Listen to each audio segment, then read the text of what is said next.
if you come at these kings, you best not miss.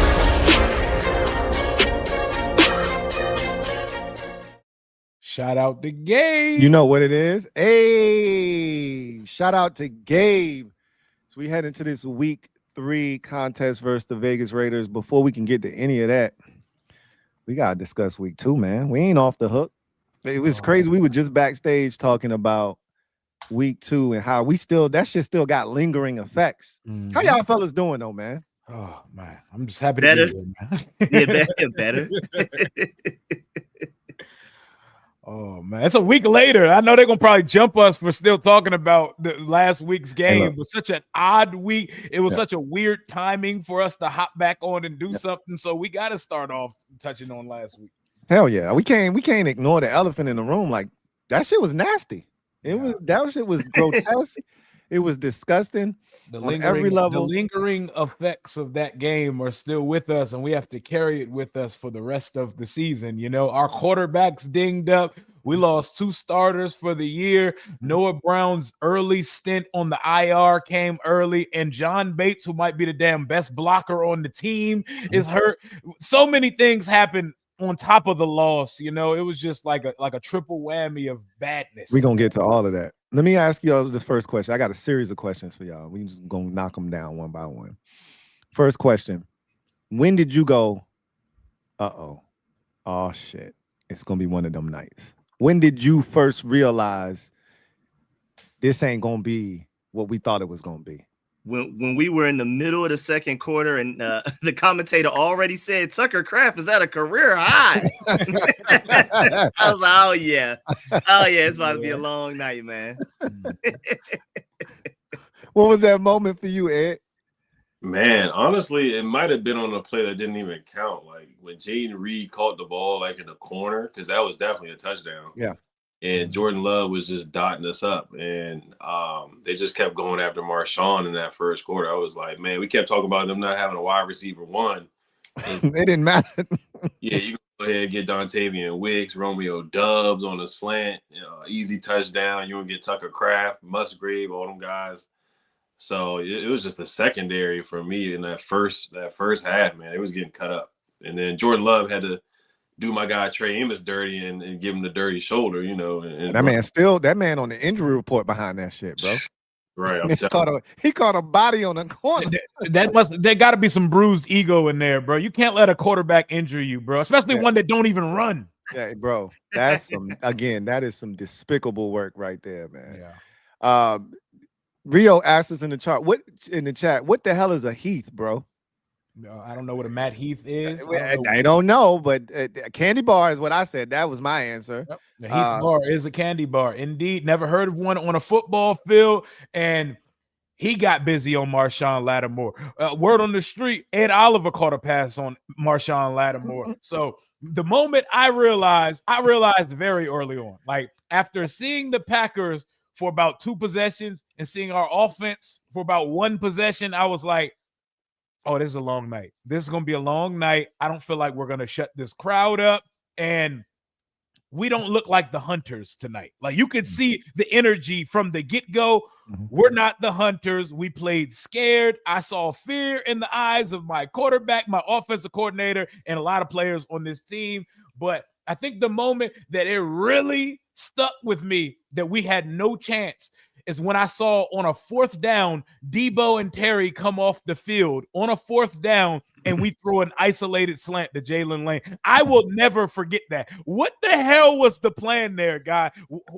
Rico. That was that preseason stuff. That was. You remember the preseason play we had with the John Bates and the Chris Rodriguez. Cliff Kingsbury accidentally called one of them. Running him a corner. He caught one of those on prime time versus the hottest team in the league. Yeah. We took Terry and Debo off the field for a passing play to throw it to little ass Jalen Lane. That's when I realized, oh yeah, it's not happening tonight. It's not happening. Yeah, that I think I had already come to the realization by then, but that was one of the plays that really pissed me off. Was like, so we really the game's on the line, right? It's 20, I believe it was 24-10 at that point. We took $50 million off the field. We literally took Debo and Terry off the field, and I looked and I said, "They going no huddle with these guys on the field." We took $50 million off the field and said, "Here you go, little rook. Hey. Be great." I could have ran a better slant route than that shit. He ran the most JV slant route I've ever seen in my life, bro. That was a Diami dirt slant route right there. And then I looked up at the top of the screen and I saw little Lukey up there split out, and I said, "Oh shit, they waving a white flag." But I think I knew it was a wrap when we cut it to 17-10 because I hadn't given up. I was one of those people just they keep letting us hang around, right? They playing with their food. Here we go. Ertz just, everybody in the chat of our live stream was no yak Zach with a touchdown. They owed the ad, right? Big yak. They owed the ad. Ain't no yak Zach out here running on these boys. It's 17-10. We back in the game, and right out of the gate, first play, they do that motion shit with Marshawn. And they hit Dontavian Wicks again for about a 12-yard gain to start that drive. Another one. I said, uh-oh. The defense ain't about to get a stop. They about to get that 7 right back. And they systematically went right down the field, got that 7 back, and took our hopes, dreams, and all aspirations in that game with it. Because you knew we were already struggling to score. We was going to have to win that game 20-17. They couldn't score again. Yep. With the way we was operating in that game. So early on, it didn't look good from an offensive standpoint because we didn't run the ball, right? And then Bill not being on the field, we heard what Cliff's explanation for that was today, but I still ain't trying to hear the shit, to be honest. I'm not trying to hear none of that. Sure, there are certain things without the football. I don't care what he does without the football. I want him with the football. Man, everybody that ran the ball for us in that game had 17 yards. Jayden Daniels, Austin Eckler, and Bill. I think Austin Eckler did it in 8. I think Jayden Daniels did it in like 7 or 9. Bill did it in 4. He was the only one that averaged over level 4. of efficiency. Yep. It's just I can't believe. I don't care what Cliff Kingsbury said earlier today. I don't know how you don't have him on the field. It even looks different when he's running the ball. Facts. Yeah. I mean, that well said. I struggle with that. I don't care about what he's not doing with the ball in his hands. The goal is to put your best players on the field and get them touches. And if he can't handle running routes, if he can't handle pass protection, then you can get somebody else in there that can. But if you're looking to run the football, if you're looking to be effective, it's 3rd and 1 and you giving the ball to Austin Eckler? Why? Of course he's going to get stopped and we have to do it again on 4th down. What are you doing? Right? Like, you're just doing stuff just to be doing stuff. But so that was my first question. My next question to you guys, because I've termed what we saw on Thursday as Thursday night behavior, because Jayden's 2 worst performances we've watched. I can't speak for y'all. Let me speak for myself. No, it's Jayden's 2 worst performances for me have been on Thursday Night Football. Bingo. Against the Eagles last year and against the Green Bay Packers. Both games on the road, too. Both games on the road. And both games, I felt like Cliff did not have a great game plan either. Yep. So I think Thursday night behavior extends to not only Jayden, but Cliff, but more specifically Cliff, because I didn't think Cliff came with a winning game plan on Thursday night. He did not put anybody, including Jayden, in a position to succeed. Just based off of the way they were blocking and approaching Micah Parsons, they did not put Jayden in the best position to succeed. They did not do enough to help Josh Connolly Jr. over there against Micah Parsons. Putting that man on an island with Micah. They left our quarterback out to dry that night. They just like they left Josh Connolly out there to dry. They left Jayden out there to dry too, because that was some bullshit, to be honest with you. So I ask you this, fresh off of that Thursday night behavior, have you recalibrated your expectations for this team, season, or Jayden in particular? Any of the 3? Have you recalibrated anything, or is that a one-off for you and you're going to move forward? Obviously, he's got an injury now, so that's something that you have to take into consideration. But have your expectations changed? Have you recalibrated after Thursday night's performance? No, for me. I have not changed anything. The only thing I will say is, thank God we only have to go to Christmas again. I mean, we only have to go on a Thursday again for Christmas, and we play on a Saturday that week, so it's not a shorter week, because I've learned about this team that Jayden, Cliff, and this old-ass roster, they cannot pack their bags and prepare properly in 4 days to play a football game. I've seen it twice. Never need to see it again. Thank you, Thursday not being a regular thing. Don't want to see us on Thanksgiving.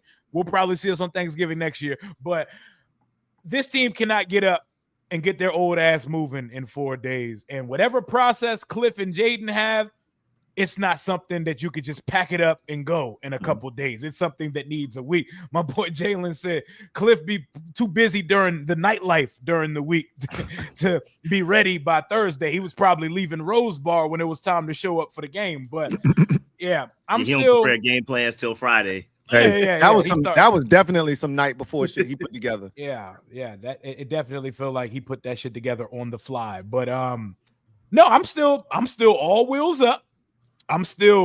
We will see them in January, and I want to see them in January when we really get geared up. We haven't seen us yet. We haven't seen the identity of this team yet. We're still pussyfooting around on 4th down. We're not even like last year. We went on 4th down with our chest. We came out, we attacked, we had a game plan. This year, we can't even get lined up straight on 4th down. We barely get in the playoff, and when we do, we calling some bullshit. We don't have nothing dialed up, and Jayden did not look confident at all on Thursday night. So we haven't even seen the nucleus or the identity of this team yet in 2025. It's only week 3 of the season, bro. The Eagles are the Eagles. They're getting by right now. The Packers look like the most dominant team in the conference. Such a week-to-week league. I'm not tripping yet, but maybe this was the humble pie we needed, because one thing happens and all of a sudden all these sophomores slump and all these fake demon fraudulent accusations, they look crazy when you're the first game to be played week 2 in front of the whole world versus a team that everyone's talking about. So I'm still with all my expectations. I'm still with all the shits right now. As am I. I agree with you wholeheartedly. Nothing's changed for me. I still have MVP aspirations for 5, even though that could take a hit, obviously, with, this situation. We'll see what happens. We're definitely going to talk about his situation tonight. But still have MVP aspirations, still have Super Bowl aspirations for this team. Still want all the smoke with everybody. I'm listening to clowns like Aqib Talib talk about the league done figured us out, and they got to put together something different because teams know you just got to play zone coverage against Jayden Daniels and XYZ. Okay, fine. We'll see about all of that. That zone had us in hell on Thursday. It did, but it's not just the zone. Yeah, it's not. Cliff he didn't put together. Like I watched the film. He didn't put together a game plan to beat the zone, right? Nope. We running that shit look real EB-esque. I ain't even gonna hold you. It's 3rd and 6. And we running 15 to 20-yard routes down the field. Yep. Now one person is breaking. That's it. One person, and they underneath, and they're covering that guy, and everybody else is running deep. Yep. And it was just like, Cliff, you're not giving this man no answers. Not to mention, not every team. Green Bay's fast on defense. They're fast. Like there were lanes that look like that's a typical Jayden 15-yard run right there. Yep. He get through the hole, and that shit close up. Immediately, you're like, God damn. And it was different. I ain't gonna hold you. That shit was different. But move. Yeah, they look like the youngest team in the league. And that shit look like the polar opposite of what we look like on defense, right? 1000%. So you can tell the difference between the oldest team in the league and the youngest team in the league, because that shit looked like it on the field.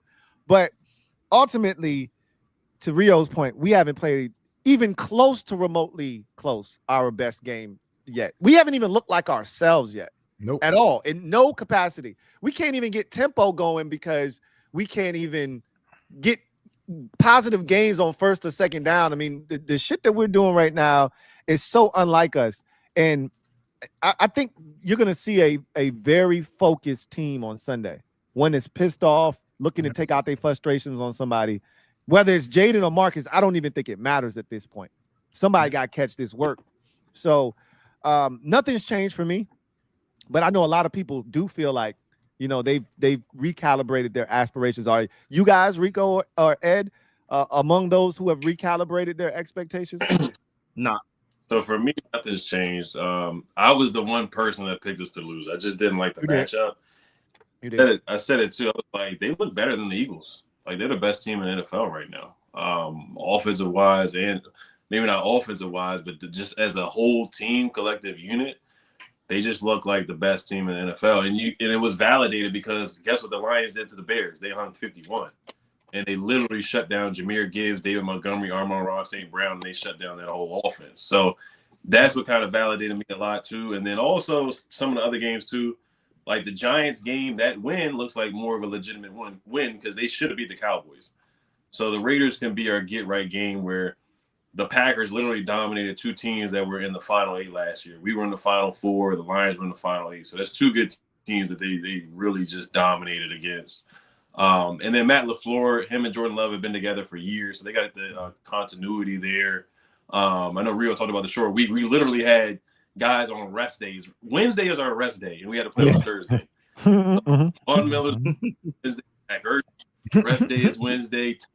Rest day is Wednesday. We literally have 4 or 5 guys that do rest days on Wednesdays, which was the day before the Thursday night game. So Thursday night is a recipe. It's not a great recipe, but we got to find a way to bounce back on Thursday nights because we're going to be on national TV for many, many years to come. So they're going to put us on Thursday. So we can't use that as an excuse anymore. Right. But no, we still have 11-6, 10-7, just because the schedule it's a tough schedule. We got a lot of really, really good teams we got to go against. So.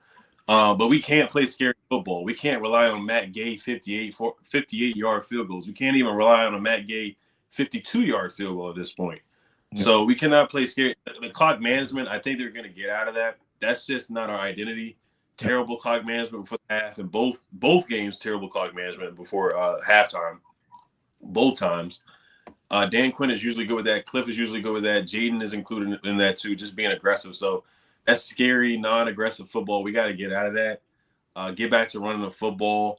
And the Packers are just a darn good team. So I'm really not tripping. Jayden, the accuracy, he's got to improve with that. I think he's going to get better with that throughout the season. Relying on Noah Brown in clutch moments too. Jalen Lane, Noah Brown is going to be throwing shoulder. Noah Brown, he's dropping passes and whatnot. So we got to get back to Terry, man. But I think we'll be fine. A lot of people overreact and the sky is falling. And it's tough with these games, too, is because you have a week and a half to dwell on the loss. So that makes it worse even more. But, yeah, just looking at some of the other games, too, man. Like, I think the Giants being competitive helped me feel better because Russ didn't do none of that against us. Like, he wasn't even close to – he was slinging the ball down the neighborhood, like 60 yards down the field. And the Lions went crazy. So I think we'll be fine. It's just the best team in the league, the Packers, and I think we'll be back to normal.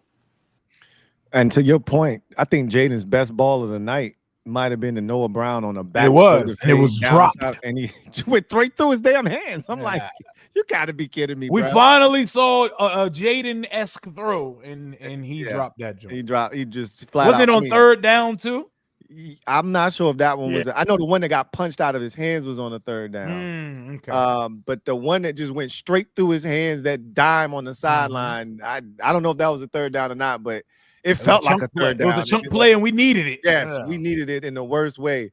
And he kept going to Noah Brown on those chunksters, and he did not come up big for the kid, man. So you know Noah Brown is cooked when we got to say, wait, which Noah Brown drop? right. Which one? Right. You got to sift through them because there's a sample size, you know. But I'm definitely still on schedule. Nothing's changed. I feel like, first of all, again, we got to abolish Thursday night football. First of all, the Packers are one of the best teams in the NFL, if not based off of what we've seen the first couple of weeks between them and the Chargers, the best team in the NFL. Because it's not even just that the fact that they're 2-0. There are a lot of teams out there 2-0. Even the Colts are 2-0. But the way that they're doing it, you could just, the eye test, you could just tell that's one of them ones. And I wouldn't be surprised if we rematch them at some point in the playoffs, maybe in the NFC Championship game, because I'm still that confident in us. I'm to a lot of y'all's points. That wasn't us, bro. Like Cliff Kingsbury, that wasn't him. Dan Quinn, known for being aggressive. That was like some of the most passive gameplay. I mean, that in the first half stuff, going in the first half with 3 timeouts, like they transfer into the second half. Right. But then you get into the second half and you use all 3 of your timeouts before 8 minutes left in the fourth quarter. It really felt like we got to. It was certain parts of that game that felt like we got to call. You're not allowed to win this game. Like you got to. For the script writers, whatever, Green Bay has to. It didn't feel like we were doing anything we normally do. Like as much, and I know our receiving core may not necessarily be the best in the NFL, but golly, they couldn't get open. The very few times they were open, Jayden Daniels didn't see them. The very few times that they were open and Jayden Daniels might have seen them, the offensive line got passed through. It just felt like, again, Cliff Kingsbury didn't have a good game plan to help Josh Connolly against Micah Parsons. It was a lot of uncharacteristics. That was arguably like Mike Sainristil's worst game. Bobby Wagner missed an assignment. You can argue about Bobby Wagner's, physical profile right now with them up in age and his legs and things like that. But like mental mistakes, like when that big Tucker Kraft play up the seam, like that was completely just him not covering the route that he was supposed to. Right. It was just a lot of stuff, man, where it's just, that's not who we are at all, bro. And I know the Packers are a great team, but I feel like we more so hurt ourselves just as much as they played well. I feel like we played equally as bad as they played. We played poorly as they played well. Right. So I don't believe that's us. And also to y'all points earlier from, like, it's good that this happened week 2.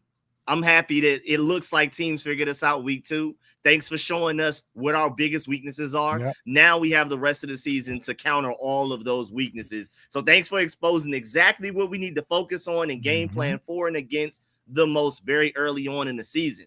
Some teams can find that in preseason somehow. We found it out week 2 going against arguably the best team in all of football right now. So I'm still very optimistic. I'm still Jayden Daniels can win MVP this year. I mean, especially I have the Jalen Hurts stats ready, man. It's insane what he's getting away with right now, bro. He's getting away with murder. So I mean, he had somebody thinking that the statistics metrics were broken. He was like, bro, like not one intermediate pass. Is it my data or is it like really like that? But yeah, man, Jayden Daniels MVP is still full in effect. We just got to bounce back. I think though, and I agree. I think they're trying to hide Jayden Daniels right now, trying to remain ambiguous going into the game. But I do feel like Jayden Daniels is going to end up playing. And I thought it was funny, too, because Pete Carroll even said, I'm not falling for that. Like, we're preparing as if Jayden Daniels is playing. But, yeah, Jayden Daniels MVP. This defense, I mean, it makes you far more comfortable seeing with the Giants putting up 37 on the Cowboys. I mean, I think it's a mix of both. I think the Commanders' defense is actually better than we felt like after that Green Bay Packers game. And I also feel like that Cowboys defense just isn't good. I feel like it's a healthy mix of both right there. But I mean, if we could, the Giants couldn't even score 6 points against us. We had Trey Amos on an island with Malik Neighbors, and then they go out there and put up 37 easily against the Cowboys. Should have beat them. So I know at the very least I know our place in the division. We're at worst the second best team in the NFC East. And I think we're going to achieve so much more than that going down the line. I'm still double-digit wins and all of that. So, so I think we kind of all are in unison here about where we stand after that game. It's one game. It's early in the season. Like I said, Thursday night behavior is what I'm chalking it up to. They've got 10 days to prepare. I think you're going to see a totally different team, a much more focused team. We had a lot go on in that game, and Rio talked about it. A lot of injuries from that game. I think Ed touched on the Matt Gay struggles. So I had a question that I posed to people in on one of my videos the other day. And I want to pose this question to y'all, and we can go through it one by one. Okay. So I got 5 items, and there are so many other items that we can add in here, but these were the 5 that I chose. We got 5 items that I have concerns about, and I want you to rank them, 5 being the least important, 1 being the most important, okay? So we're going to start with number 5, and then you're going to give me your rationale for why it's at 5, and then we're going to go around. Everybody's going to do it, and we don't have to talk a whole long time about it. You just give us a quick synopsis of why it's 5, and then we'll go on to everybody's number 4, okay. All right? So here are the 5 items. You've got lack of turnover production. You've got game management. You've got place kicker Matt Gay's struggles, rookie right tackle Josh Connolly Jr.'s struggles, and the John Bates injury as your 5 items. So once again, you've got lack of turnover production. Okay. Game management. Place kicker Matt Gay's struggles, rookie right tackle Josh Connolly Jr.'s struggles, and John Bates's injury.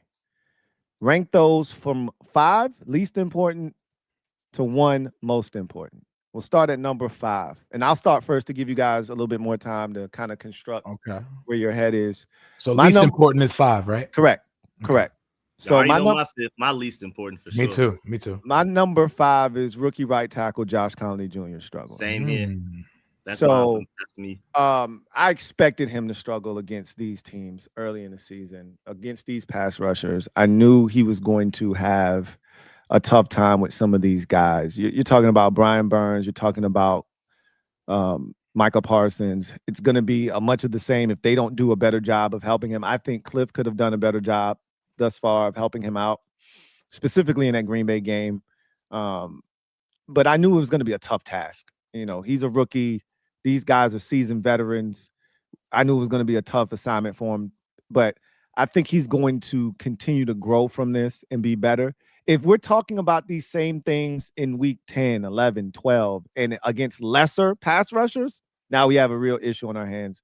Right now, this is the least of my concerns. They do need to do a better job of helping him. Just like they helped Andrew Wiley and Brandon Coleman last year, they need to do the same with Josh Connolly Jr. I know you can't help him on every single play, but you have to be more intentional about helping him. To me, that's the number 5. You said that was the same for you, Rico?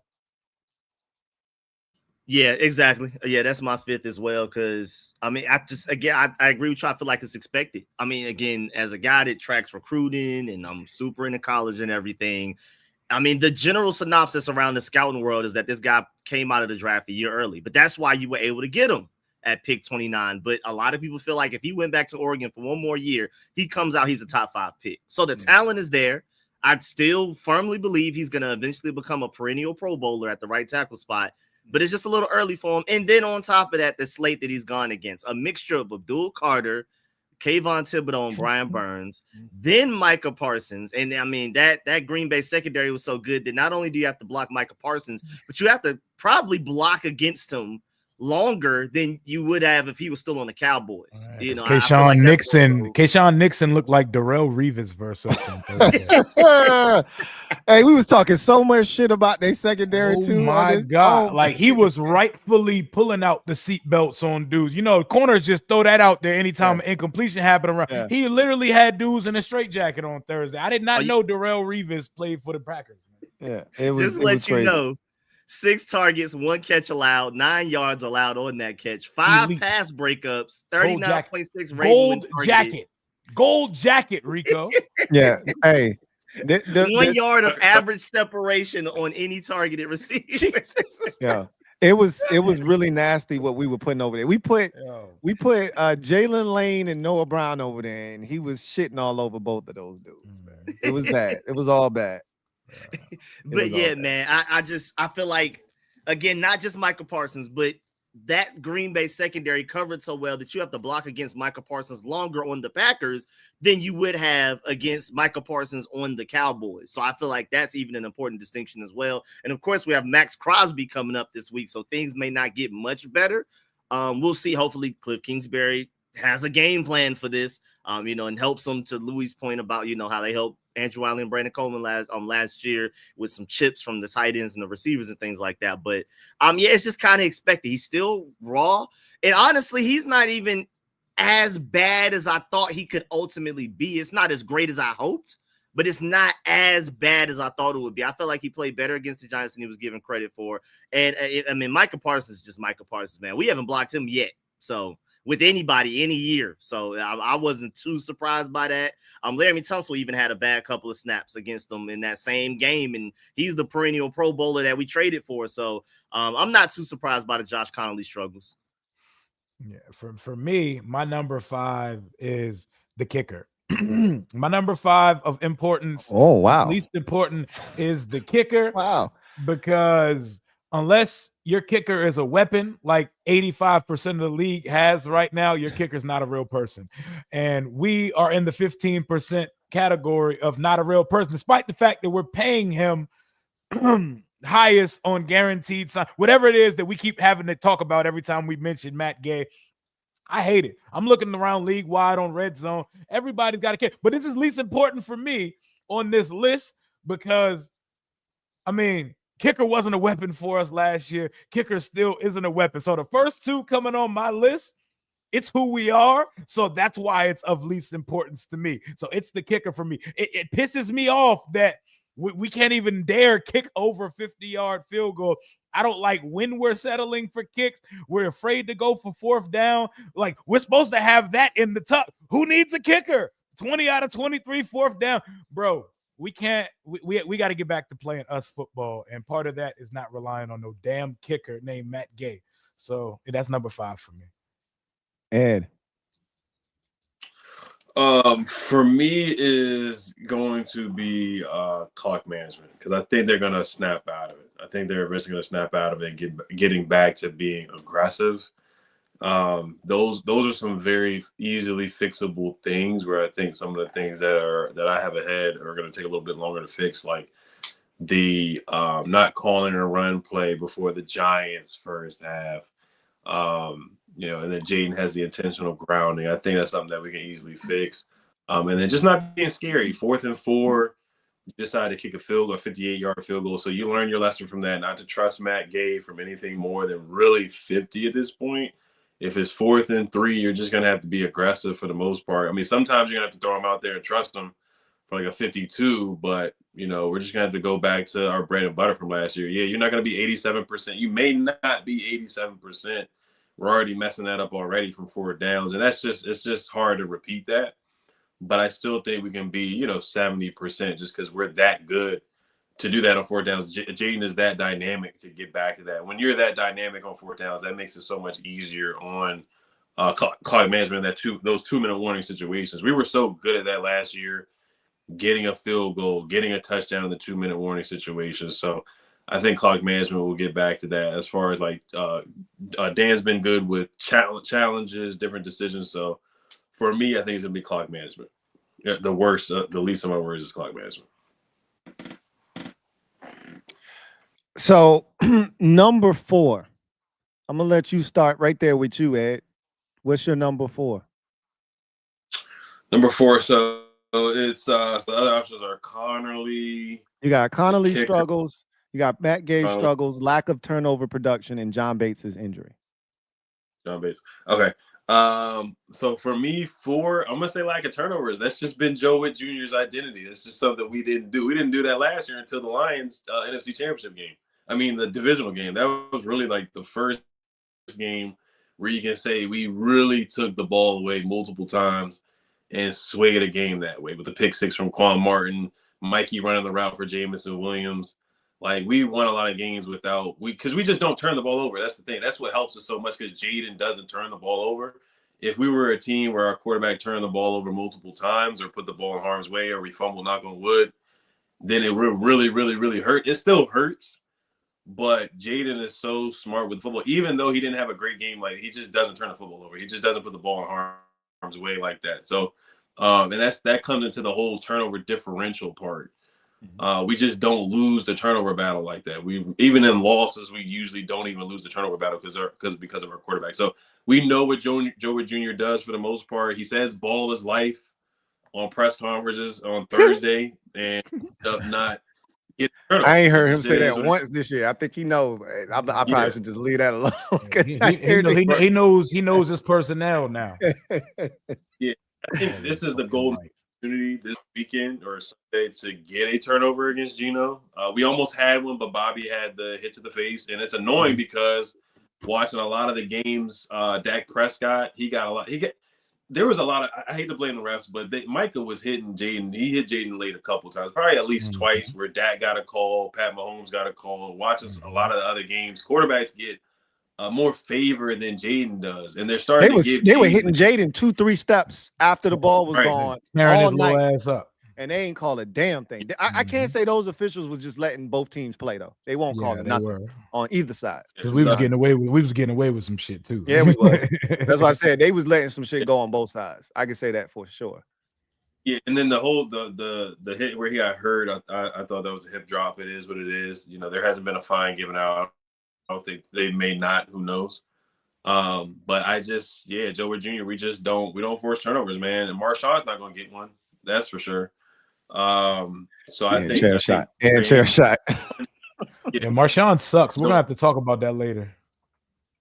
The one that we should have got, they call the one on Bobby. And of course, Quan Martin, who is probably our best at forcing turnovers, just being in the right place at the right time. That was supposed to be his first one of the year. So that is my fourth concern. What about you, Rio? My fourth concern is definitely turnovers, because like the kicker thing, this is who we are. If ball is life, we are a graveyard football team. Like, we are playing from under 6 feet deep in the ground because we do not turn the football over. Even when a quarterback like Jordan Love or the quarterback we're playing this week, Geno Smith, they're going to give you gifts sometime. We return them. We take them back to the store. We don't want them. We don't want them under our tree. We do not turn the ball over here. And it's very seldom we're even in position to force a turnover. So that's the easy number 4 for me, because it is who we are. And what we are not is a team that forces turnover. We get a bunch of almost, a bunch of ifs, a bunch of stipulations. Of if this would have went this way. No, we don't force turnover. So that's number 4 for me. What about you, Rico? We can't hear you. You're still on mute. You're on mute. You're on mute. Oh, sorry.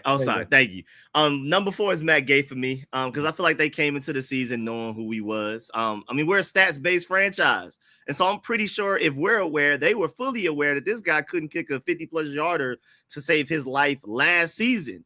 And if anything, I'm even shocked during the game that he made the 51-yarder. I was like, wow, that's outside of his range. So I feel like, if anything, he exceeded expectations for me against the Packers, honestly. It's just we just came in with a certain level of expectations for this guy, and he's just a mediocre kicker that's supposed to be able to make everything 49 and below. When you set him up, especially the end of the first half with a 58-yarder, there's no way anybody believed. I don't think his own family thought he would make that kick. So that one's is just not one of the big worries to me, because I feel like they came into the season knowing who he is. I don't know why they didn't act like it against the Packers, but I'm pretty sure moving forward, you can't make 50-yarders. We've seen it with our own eyes. We saw it last year. That's enough for us to not even put you in those situations anymore. And I think that will lead to us being more aggressive on offense like we were last year. I'm with y'all. Number 4 is lack of turnover production. It sucks, though, because we are one of 6 teams in the NFL that have not produced a turnover in the first 2 weeks of the season. Of those 6 teams that haven't produced a turnover, 4 of them are winless. The only 2 that have won, can y'all guess the 2 teams? We're one of them, obviously. Can you guess the other one? One guess. That has won a game. That's one game. So I'll give you a hint. This is going to narrow the field down for you. The other team is 2-0. Colts for you. Damn. Is the not a Broncos lost again. They lost to the Colts. They lost to the Colts. 2-0 team. 2-0. No, the Eagles are forced to turnovers. The Eagles are the Cardinals are 2-0. Cardinals are 2-0. Yeah. Okay, I'm gonna go okay, that's a good one. That's yours, Ed. Yeah, Arizona Cardinals. The flukiest 2-0. Fakest 2-0. Nah, damn, I almost said the Chargers, but we watched how many turnovers they forced on Monday night. It's got to be the Colts or the Cardinals. I'll go Colts. It's the Tampa Bay Buccaneers. Oh, it's the Tampa Bay Buccaneers. Haven't forced a turnover, but the reason those 2 teams have won games is because neither of them have turned it over this season. Yep. And so it's not sustainable to not force turnovers. You have to force, because it's not sustainable, and it's not fair to ask our offense to just be perfect every week. You can't turn the ball over ever because we're not generating turnovers. While it's lower on the list, this is not reflective of how I feel about it. It's just the other things are more important to me. We have to start generating. Like, if you can't generate turnovers this week, at least a turnover, Geno Smith leads the NFL in interceptions thrown. If you can't generate a turnover this week, when are we ever going to get a turnover? You got to give up on that shit if you don't do it this week. Because Geno, he wake up just envisioning the picks he want to throw. Yeah, the shit he was doing on Monday was crazy. When do we play Carson Wentz? Well, he won't be in the lineup, but Maybe he will be. Who knows? Maybe he will be when we get to them like week 14 or whenever it is. And it's not like we're just saying this because 2 weeks through the season they ain't forced a turnover. We were some no turnover forcing bastards last year too. Yep. That's why that Lions game stood out so much. Facts. Big facts. That ain't who we are. That shit was an out of body experience. So number 3 for y'all. Let's start with you, Rico. What's your number 3? That's when I come in with the lack of turnovers. I just was a little less worried about Matt Gay because I just feel like they should have known coming into the season who Matt Gay was. I feel like the hope is to start to force more turnovers, but I mean, we made it to the NFC Championship last year, and we didn't really force turnovers until really that Detroit Lions game. But I do feel like it is a concern because to your point, like, you have to force turnovers. And if you want to take the next step, we made it to the NFC Championship game last year. And if you had to look at the one thing that, like, about the team we need to improve on the most to where we could make it to the Super Bowl is forcing turnovers. I feel like that's the biggest thing we need to improve on from last year. And so far, I've seen really no hope for it. Quan Martin was the only one that even kind of had a turnover for us, but he came back due to a penalty. So we just got to be – I feel like we do got to be better at that. I don't feel like it's like hit the panic button because, again, to Rio's point, that's kind of who we are. We just don't force turnovers like that. But to Lou's point, you also can't turn the ball over if that's your style of football. Facts. Rio. My number 3 is Josh Connolly. Josh Connolly, I don't panic because at tackle that has played left tackle his whole life, being moved to the right side, there's a transition period. And boy, you do not get a baptism by fire like this one. The Giants D-line, Micah Parsons and company, and now you get Mad Max Crosby, that crazy-ass white boy on Sunday. It does not get easier for this guy. And we have to roll with these punches because you don't want to mess with the morale of the psyche of a young player that you drafted so highly that you have high expectations for, even under the tutelage of Laramie Tunzel. You got to roll with him, but you do got to start to talk about a plan because rolling with him sounds good and all that, but you cannot put the franchise centerpiece at harm's way just for the morale of the right tackle of the football team. I mean, because the play Jayden got injured, he had to get up out of there because McNichols and Connolly failed both in unison to block Micah Parsons. So I'm not putting it as a top 2 thing, but it's definitely a thing to monitor. So number 3 sounds perfect for me for this one because teams are going to target and bully Josh Connolly the way that teams target and bully Marshawn Lattimore on the other side of the ball if we don't find a solution to it. And I'll tell you what the solution isn't. It's not putting him on a peninsula by himself with one of the best pass rushers in the league. And not having John Bates definitely sucks because that is one of your solutions for that. Not having him Sunday is going to be an issue. Somebody better get out there with him and get active, or we need to do some type of cross training and shadowing at work. Like when you're a new employee and you got to follow some old man around for the day and see how the job is done and work the shadow system like we did with Brandon Coleman and Cole Luke last year. But that's number 3 for me. And you got to roll with Josh Connolly, but there definitely needs to be a plan in place in case that does not improve. Because, I mean, what are we, 3.5 sacks on the season so far? But it ain't even that. It's all the pressures, and it's how with relative ease he's being outran, outstrengthened at times, and it just looks bad out there. But he's young, and he's going to get better, and I want to be patient with him. But I don't want my quarterback to die for the sake of development. Ed.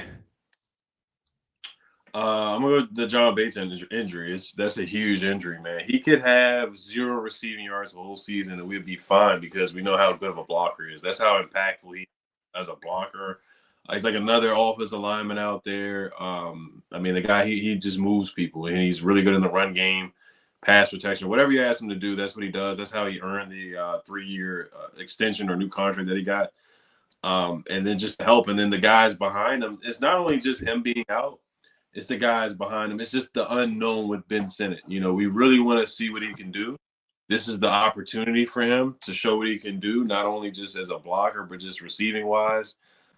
So we'll see. And then if he's not ready, then put Colson Yankoff in. Colson Yankoff can get an opportunity. I really want to see what he can do too. Lawrence Cager, he's another guy that I like out of Georgia that played receiver, converted to tight end. I want to see what he can do too. But yeah, no, it's just the drop off. It's the drop off and blocking and just the unknown in Ben Simmons. But he finally gets an opportunity, so we'll see what he can do. But yeah, so and Josh Connor's gonna need that help that Ben Simmons certainly provides. And then it kind of, as far as like play calling too, like it hurts the play calling. It's gonna be a little bit tougher as far as some of the plays that Cliff's gonna run. So John Bates being out, we don't know how long he's gonna be out. He was working on the sidelines with the trainers, so hopefully he can be back by the Falcons game. He wasn't put on IR. John Jones was put on IR, so that's telling. When they do believe that John Bates will be back within at least 4 weeks, because they didn't put him on IR. So that's good news about that. But that's a big loss, man. It is a big loss. My number 3 is game management, because now we're starting to get into that territory where we're talking about taking points off the scoreboard. And that's important for me. Anytime you start talking about affecting the scoreboard, we got issues. And that moves up the list for me. Game management was something we didn't even have to talk about last year. And when we did talk about it, we talked about our team being so much better than everybody else's team, whether you're talking about the Bears game and them not knowing the situation at the end of the game, giving us the free 12 yards, or the Raheem Morris mangling of the clock at the end of the Falcons game. We just always seem to be better than everybody else in that department last year. And to see the way that we're handling games this year, to Rico's point earlier, wasting timeouts in the second half of games, wasting timeouts just in general, then taking timeouts to halftime, like them shits roll over like goddamn sprint minutes or some shit back in the day. I mean, it was ridiculous to see how we've done things. You took points off the board with the way you handled the end of the Giants game. We didn't even get an opportunity. And then last week, you decided to kick a 50-plus yard field goal with a kicker who isn't a 50-plus yard field goal kicker with 3 timeouts, as if you got points for taking those to halftime or something. So there was, like last year, to Rio's point, we were aggressive in those situations. You got 3 timeouts at the 2-minute warning and you at midfield? Are we going to get a touchdown? To hell with a field goal. Yep. We were so content with a field goal that it wasn't even funny. So the game management has been terrible. We haven't been going for it on 4th down. We haven't been aggressive. We just don't look like ourselves right now. And I expect that to get better. But it is something to note, because the game management just hasn't been what I've expected from this team. You get to number 2, and we'll start with you, Rio. Number 2 for you. The game management, like you just said, just to piggyback right off what you were just talking about, we're not playing our identity or style of football. We're not going for it, but it's the manner in which we're not going for it. Like, we're not even thinking twice about it.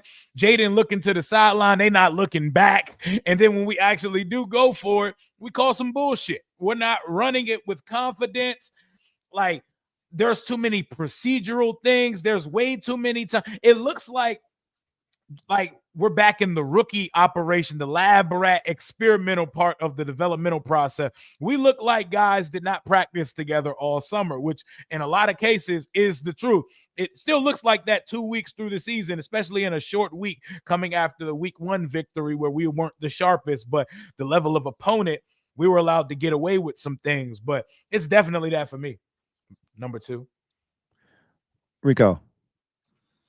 Yeah, I have game management as well. I feel like this one is arguably the most alarming. Like, I feel like this is probably the most important thing we probably have to get right out of all 5 items. But the reason I don't have it number 1 is because I feel like there's like a switch to this. I feel like we've seen evidence of us being able to handle this correctly last year. So that also has me not worried. And also, this is a thing that, like Josh Connolly, it may take time for him to get better. Matt Gay will probably never become a consistent 50-plus yarder. But game management is one of those things that just do it right. Like, just do what you did last year. I feel like that's something that you can flip a switch on. So, yes, it's the most alarming thing. It's the most important thing out of this entire list, but I feel like it's easily fixable. Ed. For me, it's Matt Gay. He is the highest paid guaranteed salary kicker for a 1-year deal in the history of the NFL. Not only now, but just the preseason. Like, I mean, I was telling that, you didn't want to bring in competition. I get it, because you didn't want to mess with his confidence. And now he's missed, 2 field goals to start off the season already. So Honestly, like even back like when Adam Peters cut Zane, and then Zane wasn't great either, but you kind of knew what you were getting with Zane. I was kind of questioning. I was like, you cut Zane to bring this guy in, so I even questioned that at the moment when it happened. But yeah, and the fact that they're relying on him and playing scary football, so they learned their lesson now. You really cannot rely on this guy, and then it's hard watching this when you see the Cowboys kicker come in and kick a 60-yard field goal like it was nothing, like just ice through his veins. Just no emotion at all, going out there just knocking down a 60-yarder clutch. And the weather was fine in Green Bay. Like these are situations that Matt Gay's missing where the weather is fine. There's no bad weather, no wind, no nothing, and he's missing these kicks. So missing a 58 and a 52, to be paid that amount, it's just inexcusable. And it's concerning because Adam he hasn't been able to get the kicker spot right, from Cade York to Seibert to whoever that we've thrown out there. They just haven't been able to get it right. And then, of course, on the other side was Brandon McManus with the Packers, which, of course, I get why Adam Peters cut him, but, I don't want to go down the whole rabbit hole with that. But Matt Gay, I think he's got the yips. I just don't think he's the guy. I think eventually they may have to move on. And we're just going to have to go back to being aggressive on fourth downs and just being aggressive on fourth downs. So I think Matt Gay is a problem. Extra points, we haven't seen a problem with that yet. I don't want to speak that into existence either, knock on wood, but I think he's got the yips, and I just don't think he's the same guy that he was with the Colts. For me, it's definitely Matt Gay struggle as well. I talked about anytime you start talking about points and altering the scoreboard, I have an issue with that. And you could see, like, we didn't play well on Thursday, but you know what didn't help was Matt Gay missing 2 field goals. You can't get a great return from Deebo Samuel to start off the second half, do nothing on offense, and be relegated to kicking a field goal and come away with nothing. Like, that changes momentum in a game, whether it's just the fact that you got something out of a drive or you're surrendering tremendous field position. One of the things that watching the other teams play on Sunday made abundantly clear is that you need a good field goal kicker in today's NFL. And gone are the days of 50-yard field goals being like far. Dudes are hitting 55, 58 yarders with 6, 7, 8 yards to spare. Like Matt Gay, and I can tell y'all this. Like, I know what the mindset of the organization was when they signed him, right? They thought that when they signed him, because if you go back a year, he was really good from 50 yards plus. So he struggled last year. And they're hoping that you see what happened with Jake Elliott of the Eagles, for instance. Last year, he couldn't make a 50-yarder to save his life, right? And then, but you go back years previous, the year before that, and the year before that, this dude was money from 50-plus yards. Yeah, I've seen him hit game winners from 59 and 60 and all that kind of stuff.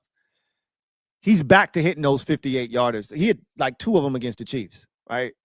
So he's back now. And they were hoping that Matt Gay would bounce back this year. It's not happening. Doesn't seem like it. It's just 2 weeks. One game. He's only kicked field goals in 1 game. So we'll see. I just know because of the schedule being what it is, we're going to need every single point we can get. And Matt Gay can't be missing field goals that change field position, that change the context of the game, that don't put points on the scoreboard when the drive doesn't end in a touchdown. That shit hurts. So that's why it's so important for me. That's why it's so high on my list at number 2. All right. And then number 1. How many of y'all haven't mentioned John Bates yet? I know, Ed, you mentioned John Bates already. Rio. Let's say same here, man. Me, John Bates. That's what I got for number 1. You got number 1. Number 1 as well. Yep, and me too. All 3 of us. So we'll just let Ed go first. And then one of y'all can hit on Bates, and you probably going to speak for the whole conglomerate of us. But Ed, what do you have at number 1? So I have Josh Conley Jr. and I do like him, but there's some concerns, man. You can even so first of all, Adam Peters is moving him from left tackle and Cliff or whoever. They're moving him from left tackle to right tackle. Position he didn't really play much in college, so that's just tough in itself from the jump there. And then there were some rumors in the Senior Bowl that he struggled at right tackle. I think was it Mike Green who ran him over in the Senior Bowl too? I think that was him. Yeah. Yep. Yeah, and got flipped over or whatever, pancake. So there were questions about his strength coming out too. And then you hear the report about beat reporters talking about him struggling in training camp with, him not showing being super athletic or being fast with his footwork. I think those are some of the reports. Yeah, that coming out. So some of that was true. He called it how he saw it. Whether you like him or not on social media, whatever he says, he was being truthful about what he had to say about Josh Connolly. So yes, I get it. Brian Burns, Thibodeau, and a lot of those guys on the Giants, Abdul Carter, those are tough matchups. I understand that, but it's just the NFL for you. Yes, Michael Parsons is arguably generational talent for sure. But that's just the NFL for you. And Rashawn Gary or whoever he had to go up against, Van Ness and those guys, but he struggled. And it's not just going to flip a switch next week or Sunday against Max Crosby. So it's only going to get tougher from here. And even the Falcons, you can argue James Pierce is having a great start already, and Jalen Walker is having a good start. So it's not going to get easier. Yes, I know Cliff didn't help him, put him on an island. You can only chip so much. So there's just some times where he's going to have to step up and hold his own out there.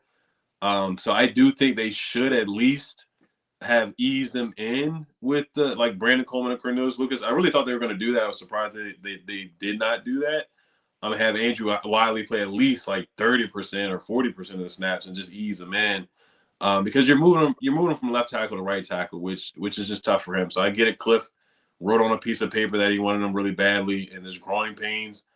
But like Rio said, you don't want to just the development of Josh Connolly if it's costing the safety of your franchise quarterback. There's things and adjustments you have to make because the play he got hurt on, like Rio said as well, Connolly and McNichols were trying to block Micah. Micah, within literally 2 seconds, is getting in there and pressures Jayden where he has to run out, and then the hip drop tackle happens where Jayden has the knee sprain. So Josh Connolly, he's a concern to me. He's a rookie, so it's we'll see how he does it against Max Crosby. I mean, it's another tough matchup where it is what it is. Max Crosby's going to get his. That's why he's one of the best players. That's why he's getting paid as much as he's getting paid. He's going to get at least 3 or 4 pressures. It is what it is. So he's not just going to go out there and shut down Max Crosby. That's not going to happen. So I know we got happy. And I'm not going to say happy with it, but Brandon Coleman did a great job, and they helped him out last year against Myles Garrett, where we did hold Myles Garrett to 0 pressures and 0 sacks, where we did hold Kayvon Thibodeau to 0 pressures and 0 sacks. Same thing with Brian Burns last year in that Giants game where we won with 6 or 7 field goals. So some of that stuff did happen last year. Trey Hendrickson, we held our own against him last year with a rookie left tackle and Brandon Coleman. So we have done that before, but Josh Connolly just looks like strength-wise, playing strength-wise, it looks like he has a little bit of ways to go.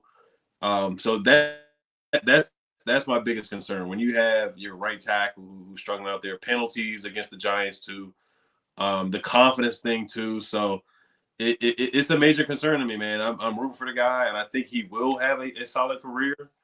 But it's looking rough. It's looking rough right now. And who wants to be the spokesman for the 3 of us on John Bates? Rico looked like he got us, man. I mean, I just feel like now I will preface with the fact that there are 31 teams out there in the NFL that don't have a John Bates, and they're able to still score 40 points. But our offense, you could just tell it's predicated on the whole John Bates influence for us to be able to just stay on time, stay efficient, be explosive. All of that is John Bates is the catalyst and the key to a lot of that stuff. All of the big runs we had against the Giants with Ja'Cory or even the Deebo Samuel touchdown, John Bates has very key blocks in those plays, man. Like John Bates is so important to this offense, and even it kind of doubles up with the Josh Connolly concern. Like without John Bates, now you're more concerned about Josh Connolly going against Max Crosby because John Bates helps with that as well. He's an elite run blocker, but he can pass protect as well. And then also with John Bates being out, that leaves you vulnerable to a Ben Sinnott being out there, who couldn't block Abdul Carter to even protect Tress Way from ending up with a back injury in that Giants game. So now it's kind of like, I know it's going into week 3, sophomore season, but as a second-round pick, man, it's time to see something. If he doesn't play a significantly larger amount of snaps going into this game than he has the previous games. That tells us everything we need to know about Ben Sinnott and how this coaching staff, really this entire team, feels about Ben Sinnott. So the John Bates concern leaks into the Josh Connolly concern. It leaks into the Ben Sinnott worry as well. So the John Bates thing is a pretty big deal, man. Our whole offense is wrapped around John Bates' ability to block. That's why they gave him that extension, where some teams don't value a John Bates. There are teams in the NFL that aren't even necessarily looking or scouting for a John Bates through the draft, through free agency, but you can tell how much we prioritize them with how we signed them this offseason, and we need them out there, man. Yeah, he just, when DQ talks about play style and identity, you're talking about John Bates. So, yeah, that one's number one on the list for me, and Rio and Rico as well. So I'm looking at the comment section. Y'all talking about energy low. We got our ass whooped on Thursday. We supposed to be excited and giddy and, you know, all that shit. No, we got our ass whooped on Thursday. We did not look good. That shit lingers. That's why losing on a Thursday sucks. I know my energy low too. I've been sick too. So on top of that, and man, it's been a rough week. Rio has every good reason. Like the fact that he even made it to the stream. Yeah, no, it's crazy. So we here though.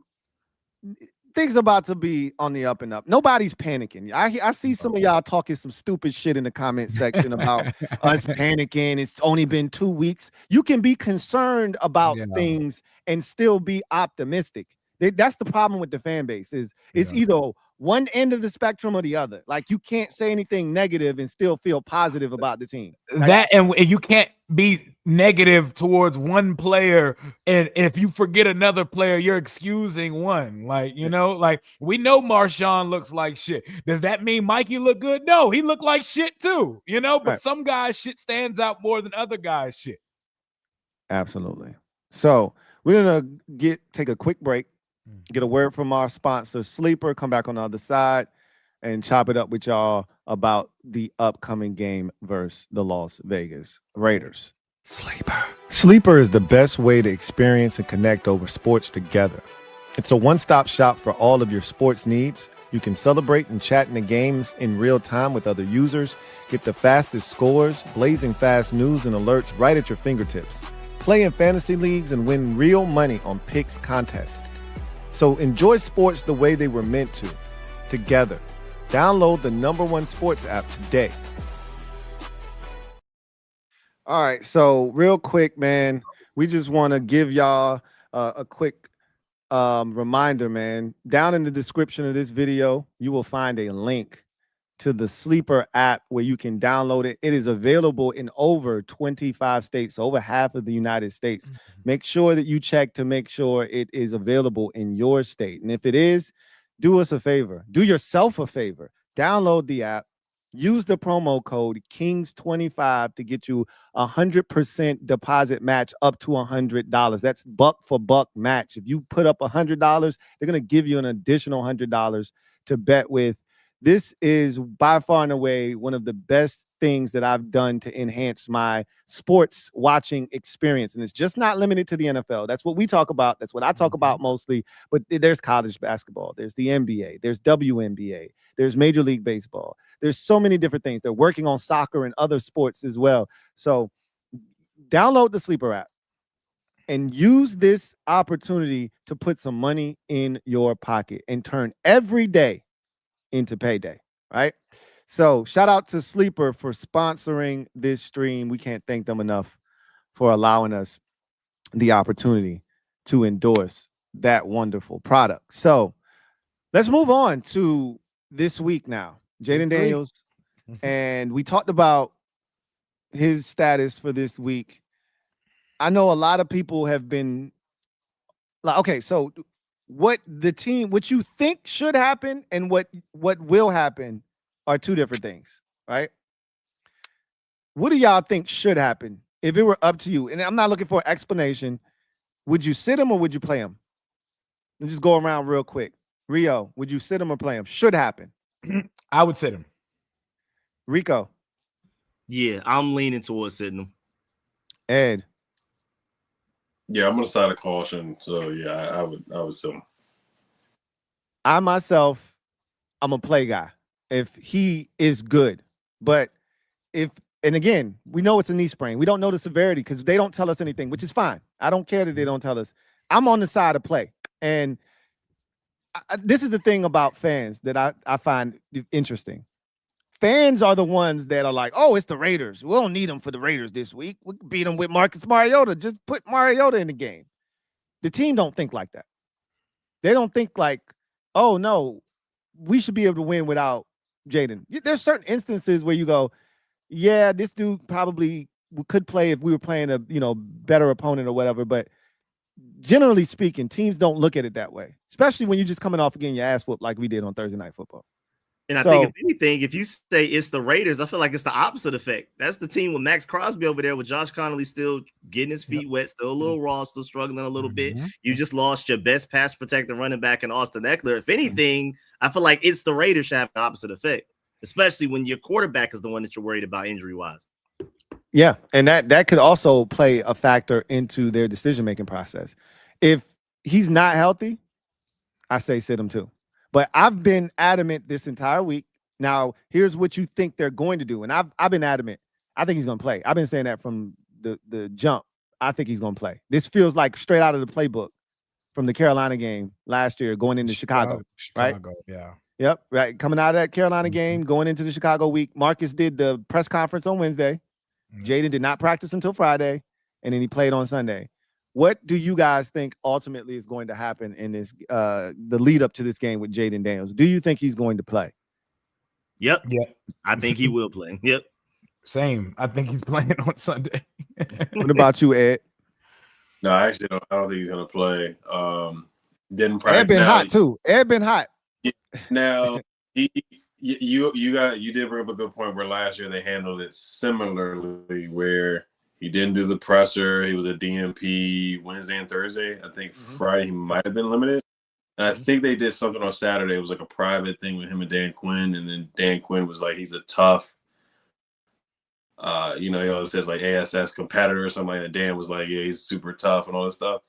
So it could happen. They didn't announce that he was going to play until the AM of the Bears game. I think it was like 6 or 8 a.m. or something like that, if I'm not mistaken. I think it's going to be the same way this time, too. It's going to come down to the day of the game. Yeah. He has to practice, like though, on Friday. He has to practice in some capacity. Tomorrow will tell us everything. If he comes out, surprise, bitches. Hey, it's me. I tell you what, I know he's got to be the most annoying person at that park right now, trying to let everybody know I'm good to go. Yeah, facts. Because he wants to play. If he's wearing a brace, then that gives me more concern. The bulky G3 2012 knee brace that he's wearing against the Seahawks. Yeah, he'll be wearing a brace if he plays. Stone Cold brace. Yeah, he'll definitely have a Stone Cold Steve Austin joint. The Brock Bowers joint, the bionic leg joint. Yeah, for sure. The one that gets caught in grass if you try to slide. That shit that brings up divot. Yeah, that shit. His leg don't even look like it fit in one of them bitches. You need one of them JJY elbow protector shits. for his whole leg. So y'all are with me then. Y'all think he's gonna play this weekend? Jayden playing like shit. Yeah, it feels like it. It feels like he's gonna give it a go. So he going to the game, Lou? I told Rio. That's the big question, not Jayden playing. We trying to see if Lou going to the game. That's the question. I'll end any suspense right now. I told them that absolutely not. My son's birthday was yesterday, and we have decided where we were going to spend that money, and it's not on tickets. So there you go. I will not be in attendance, and Jayden getting injured does not help the situation at all, because now the uncertainty of whether he's going to play or not definitely would have, if I were going to a game, Jayden has to be a part of it. He's clearly not guaranteed to play in this game. So that absolutely makes it my decision that much easier to not attend this game. So I would not be. Sorry, guys. Lou's not popping out in 2025. Try again next year. There's always next year. Got the stadium guarantee, so 2030 it is. Hey, look, we know when it's coming now. So, hey, 2030. We'll That be in the cost building for sure. that cost of success is crazy, bro. You know they charging 200 for parking passes now. Like Really? on some minimum type shit. Yes, Really? bro. The parking passes start at like 180 for Sunday. Like that's ticket prices, bro. I'll walk. Hey, I'll bro. walk. Hey, take I'll walk. the metro I'm about to or say, yeah. park at the church up the street, bro. Do not pay no damn $200 to park at a football game. Please don't do that. I know some of y'all got funds like that. Don't do that. Hey, the church up the street should have one of them dudes outside, like, hey man, need $10. You want to Hey, park I in the got church you parking around lot? the corner, man. I got you. I'll watch your whip. One of my neighbors got you, man. Hey, that's wild. We got too many of those down here, man. I'm scared. Oh, I'm no, scared of those. that's an Atlanta special. That's where I got it from. We was in Atlanta. It's always a dude outside. I'll watch your car for you for $10. Now I'm good, bro. I'm good. Anywhere, bro. 200 plus. Like I've seen parking passes for sale for $400. Are y'all season ticket holders be wilding with the resale too, yo? Yeah, Y'all letting them get away with it. that's wild. So concerns going into the game. The Raiders are a team that I don't think on paper should be able to play with us personally. And I think this team is going to be pissed off and they're going to come out full of aggression. And those 10 days, I don't know if you guys caught Joe Witt Jr.'s press conference. He was chesty today. He was testy and he was a couple chesty. dudes pissed him off. He ignored some questions. Lake got him riled up. Standig got him. Yeah, Standig really got him pissed off. He's like, I'm not talking about last year, you know. And then he had to circle back and apologize because he brought last year up during another question that he was answering. But he was pissed off, and I think he is a microcosm of what the team is going to be like this Sunday. Like they're pissed off. They got a chip on their shoulder. They had to wait all these 10 days to get back on the field, and somebody got to pay for it. But the Raiders do pose some threats. Yes. Outside of Brock Bowers, because I know that's everybody's number one threat in the game. Maybe Max Crosby is your number one threat. Outside of Brock Bowers, what concerns you about the Raiders? I just, man, with some streak enders, bro. And, you know, sometimes it can work in our favor. Sometimes we're that bad streak ender where somebody hasn't been able to get going. Lump busters. And suddenly they go against us and suddenly they just learn how to remember or learn how to play football for the first time at the NFL level. I'm worried about Ashton Jeanty not having a good start to the season at all and then somehow getting it against us, even though I feel like we did a really good job against the Giants run game. And then the Packers, you know, I feel like if anything, we were more susceptible to the quarterback running and the tight ends getting open, the receivers catching 50-50 balls on us. But I feel like other than Frankie Louvu getting ran over a couple of times, we did a decent job on Josh Jacobs. So I feel like we have the run defense ready for Ashton Jeanty. But don't be that team that Ashton Jeanty finally looks like, oh, here we go. This is why he was so touted, you know, coming out of the draft, leading up to the draft and things like that. I truly believe that one, we stopped the run. I don't have any issues with us stopping the run.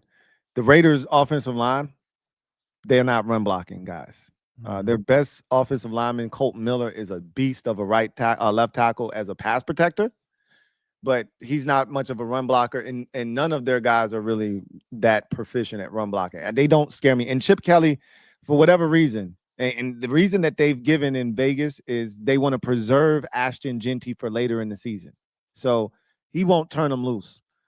I don't see Jeanty being a major factor in this game unless we allow him to be. And I'm more concerned about their gadget guys potentially hurting us and the speed that they have at the receiver position than I am Jeanty hurting us. What says you, Rio? Yeah, I'm kind of leaning with Rico about the Jeanty thing because we are the ultimate slump buster. On top of that, Geno is hot and cold. When Geno's cold, he's one of the worst in the league. When Geno's hot, that's a 350 plus 2 to 4 touchdown day waiting to happen. What Jordan Love showed me last week is if a team wants to challenge us vertically, they can challenge us vertically. He did it at will versus us all night, early and often. If it weren't for penalties, and a couple underthrows, the scoreboard looks different than it looked on Thursday night. So challenging us vertical.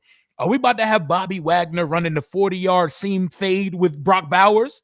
They have a two-headed monster. I expect 12 personnel all day and them daring us to stop their two tight ends going deep across the middle and running the seams. So Gino having one of them days versus us, mad as hell because he turned the ball over 3 times, should have turned it over 6 times on Monday night.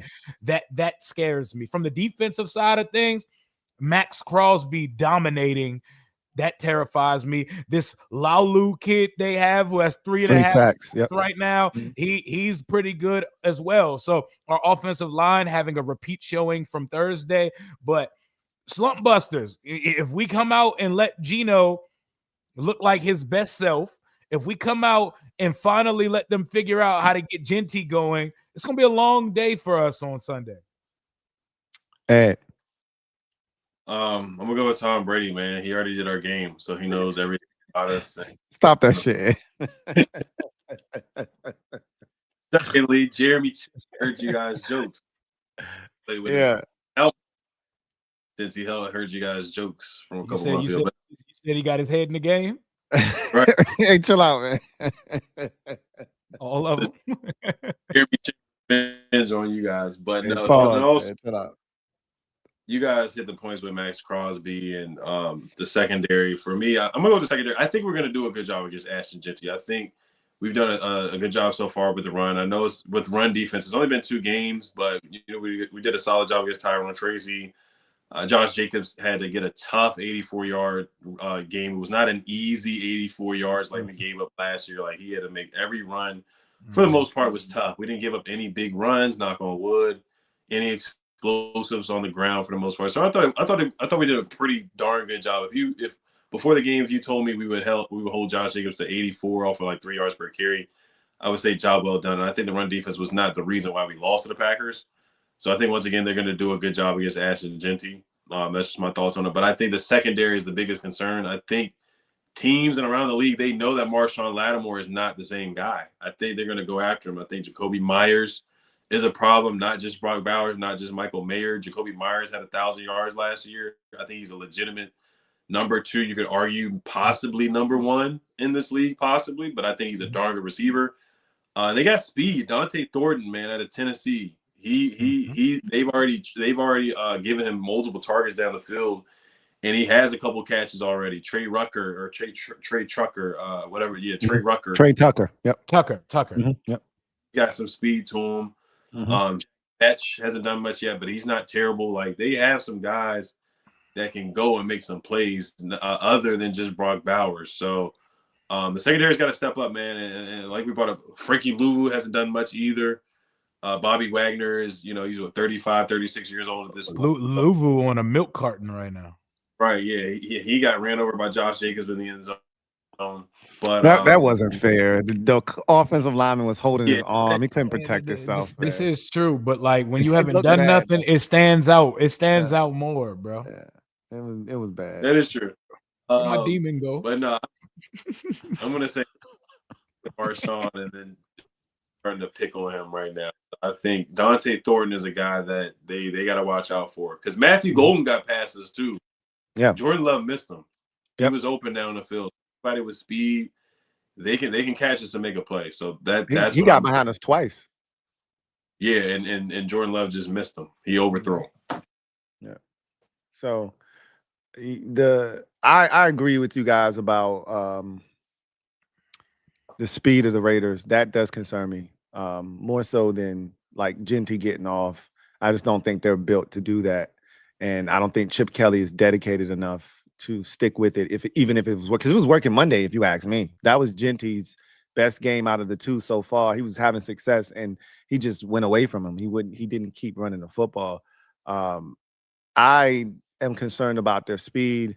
I'm concerned about like Rio said, the streakiness of Gino is scary because if Gino's locked in, like people be shitting on Gino, but Gino has had games where he had, like last year, Gino threw for over 70% completion percentage. And Geno has had years. I think 2 years ago, Geno led the league in. I think he led the league in Passing yards. Like, we're not gonna sit here and act like Geno is just a scrub. Geno got his moments where he reminds you that he can be ass. Like, this is why a.k.a. Impanali punched him in his shit and broke his jaw. Like, he reminds you of that shit real quick. But at the same time, Geno can get busy, and if we don't come with our A game, it can happen to us. So I really feel like we have to control the line of scrimmage, which takes me to my question to y'all about where do you think we have the greatest advantage? And it is, to me, our defensive front against their offensive line is where I think our most stark advantage lies. And if we dominate up front against the run game, like the Patriots did, for instance, not let that get off, and then get after Geno like the Chargers did, and keep him bottled up, sack him, force him to feel pressure and force the ball. The only difference is the Chargers play on a string in the secondary. Like, the first play of that game, Aloy Gilman jumps a seam ball. Yep. And it gets deflected and it gets picked up. Can you imagine one of our safeties doing some shit like that? Yeah, no, I couldn't. Hell no. I cannot. Hell no. Like, I've never seen Quan Martin break on some shit. You go, oh, shit. Them Chargers saved, like, Derwin James stopped like 3 touchdowns on Monday night by himself and forced an interception on one of them. Yes, he's a dog. He's a dog. Like, we don't do those things. So, like, you can't look at what he did against the Chargers. Geno stinks, man. We should. We're not them. We're not them. So we'll see what we're able to get accomplished. Geno struggled in that game against zone coverage. Guess what we play? A bunch of man coverage. So let's see if we adapt our system to fit what they didn't do well. But I think our biggest advantage lies up front. I think we can dominate their offensive line. I think we can stop their run. We can get after Geno. We can fluster him. We can sack him. We can get him to make a mistake or two. We got to be ready to take advantage of it. But I think we can dominate up front. What says y'all? What's the biggest advantage you think we hold in this game? I'm looking at, on paper, my wide receivers versus that cornerback room. Even though last week you said the same thing. This bit me in the ass last week because we made Kayshawn Nixon look like a first ballot Hall of Famer on Thursday Night Football. They're already starting his candidacy when he retires. But I'm gonna go back there again. I think Terry McLaurin's a really good receiver. We ain't seen him this year yet. His separation rate low as shit, and he is out there getting taken off the field on 3rd and 4th down. But I believe him, Debo, and whatever young unaccomplished player they throw out there is better than Caillou Blue Kelly and Darnay Holmes in them. Darian Porter not even touching the field on defense. He's only out there from a special teams standpoint right now. There are no height, weight, speed. There are no, I'm good at zone, but I'm not good at man. There's nothing good in that cornerback room. Their safeties are good. Jeremy Chin and boy, I forgot his name. They're good. Palomau. Yeah, fake Palomalu. They're good. The corners don't concern me at all, but neither did the Packers. So we'll see how that plays out. But if we can't get 17 going versus the Raiders, that conversation of hitting 30 years old. He just turned 30 this week. Did he turn 30 like Tuesday?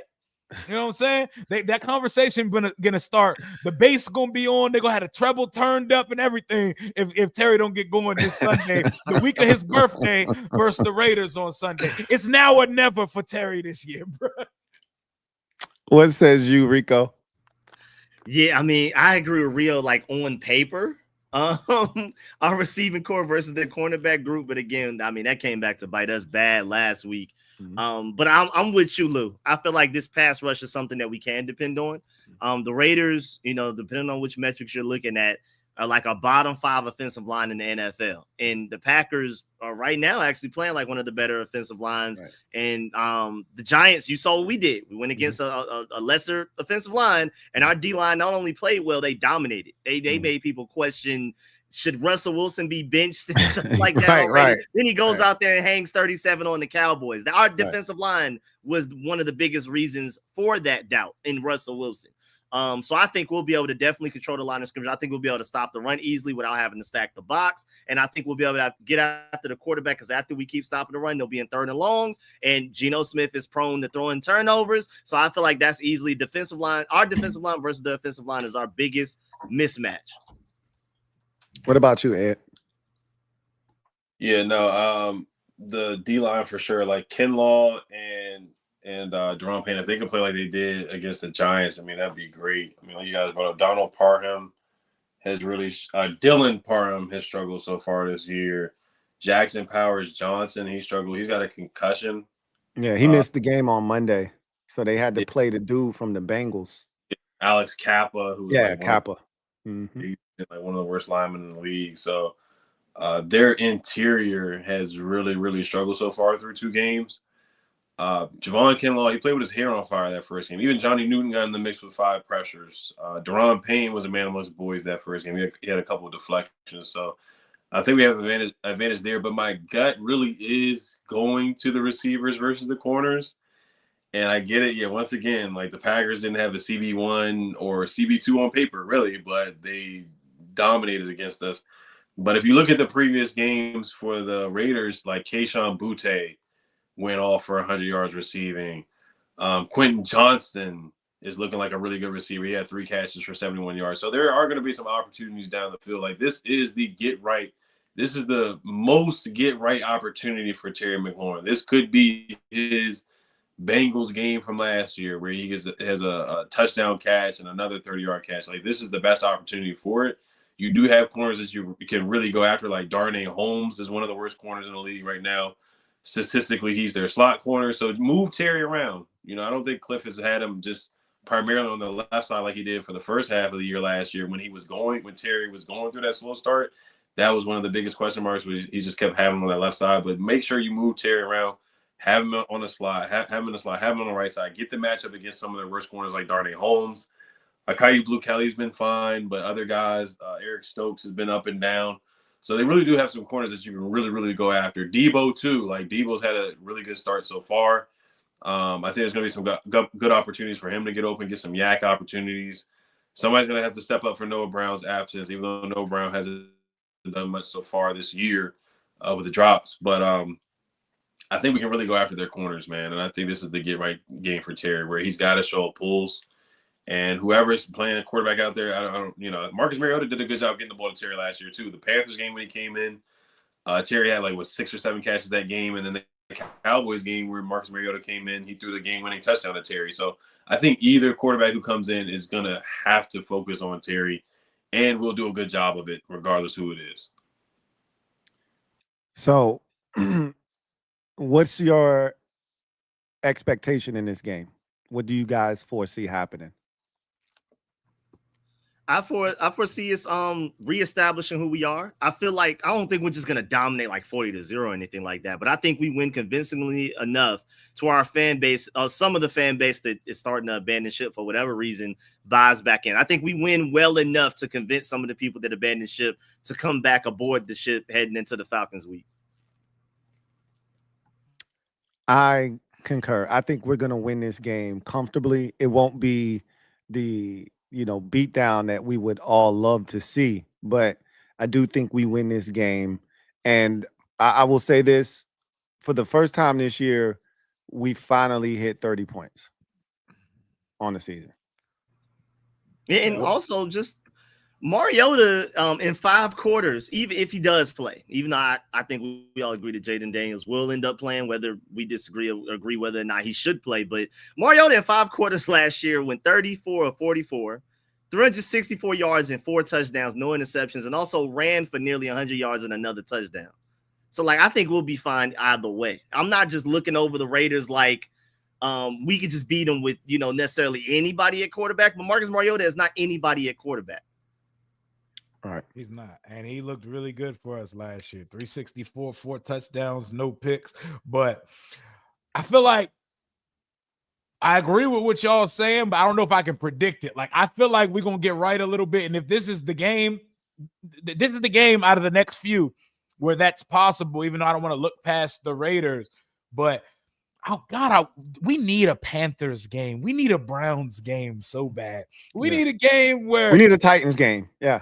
Oh my God, we need a game where Jayden, if need be, could come out the game by choice. By choice, like we can pull him and start getting a look at some other guys and start lining up Luke McCaffrey by himself at receiver and stuff. But I'm gonna predict a 23-17 game. We're gonna win by 6 points, and that feels like the rest of the games we didn't play this season. Yep. It's gonna be a nail biter in which we win, but there will still be questions at the end of it. But we're happy we're out of there 2-1, and maybe we get something going versus Atlanta. But I think it's gonna be a Washington. I'm gonna be there too. Like I don't ever attend blowout, so like, I'm partly blaming myself because I'm showing up. Last time my son went up to that stadium with me was the "Can we get eliminated" game. So you know, I'm expecting a 23-17 game in which Washington looks like we're handling them, but we ultimately win by 1 possession. What says you, Ed? Ed is the voice of reason, and usually whatever Ed says is what's about to happen. He's the ringer. I think we come out victorious regardless of who plays quarterback.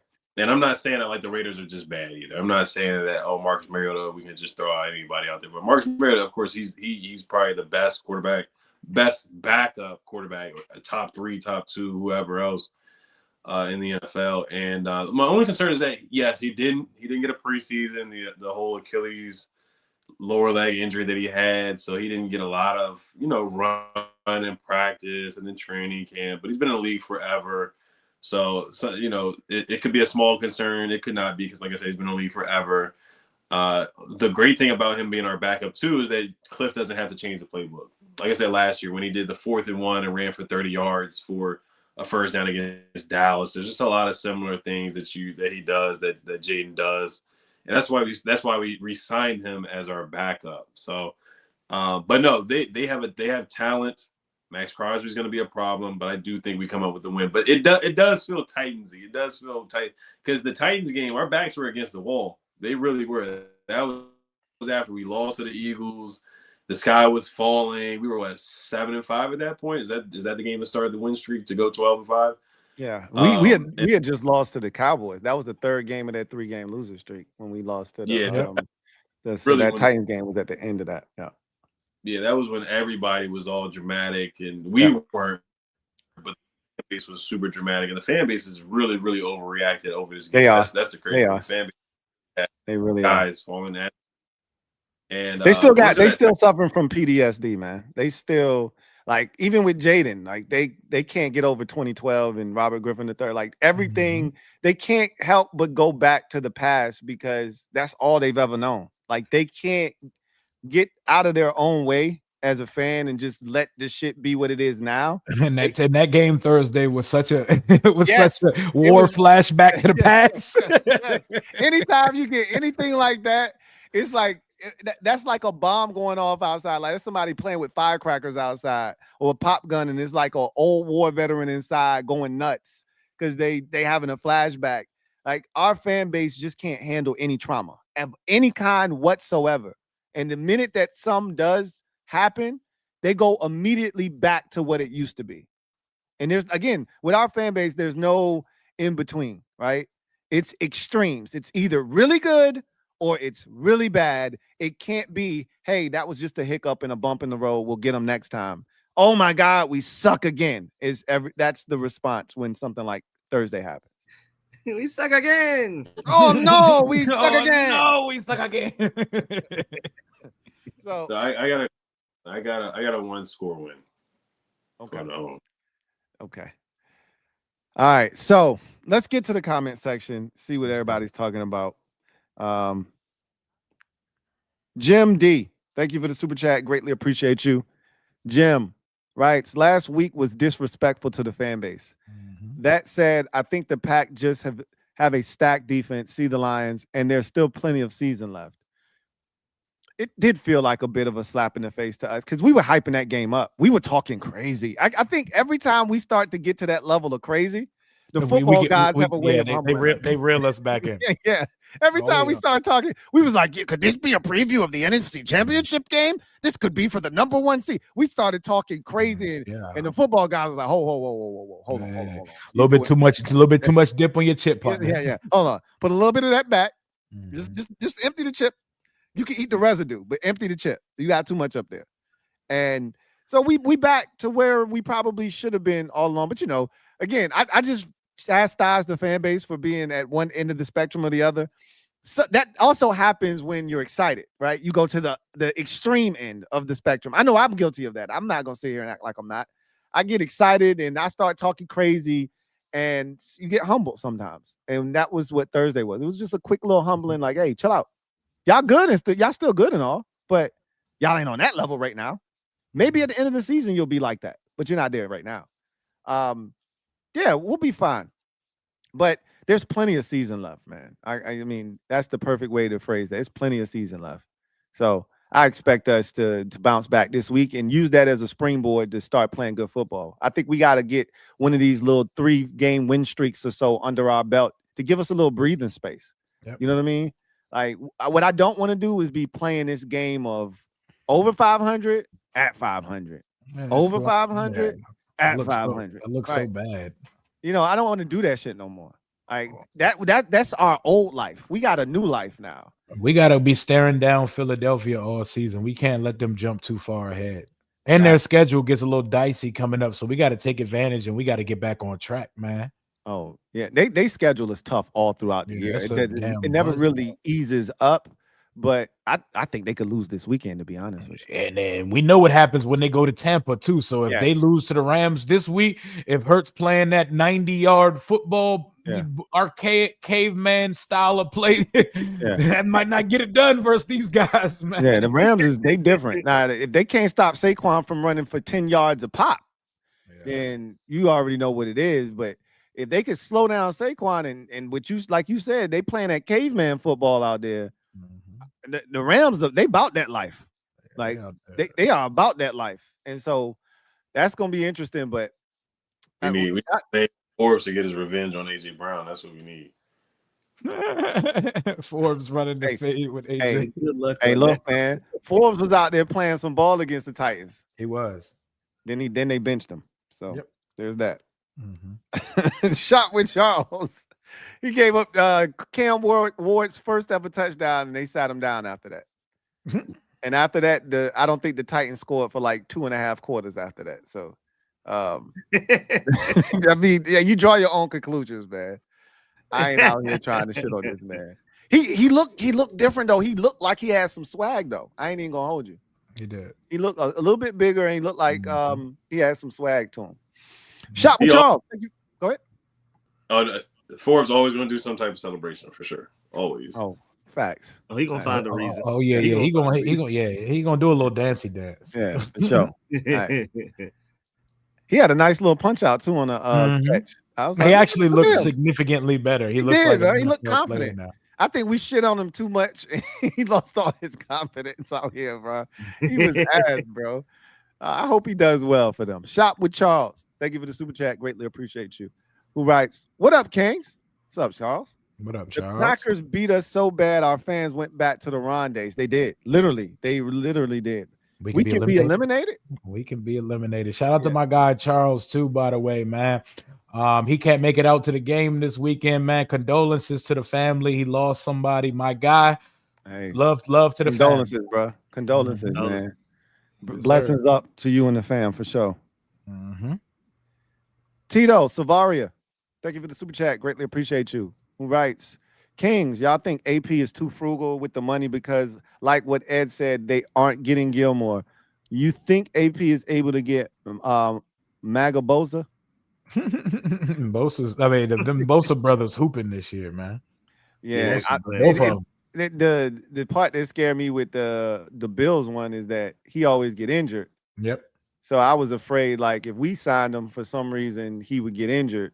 For sure. You know what I'm saying? Just with our luck this year, he probably would have already been banged up. But speaking of AP and money and cheap and frugal, how y'all feeling about P Boogie being back in the mix? Y'all got any thoughts on that? Is it fair for me to say I don't have an opinion on it? Like That's totally fair. that's That is my totally opinion. fair. Totally fair. Plead the fifth. I like the signing. And it's so funny that Ryan Kerrigan is within the organization still. Preston Smith, they play together. They'll always go down for the strip sack on Dak Prescott. In the and then Cowboys game. And picks it up for the touchdown. We beat the Cowboys with Alex Smith. So that play is definitely a good moment there. And just looking at the picture, Ryan Kerrigan lost like 30 pounds. It looks like he's lean now. But to get football, Preston Smith, he did good at slowing down the run. He's good at setting the edge. I think he's like 265. I think Dietrich was like 280 or is 280.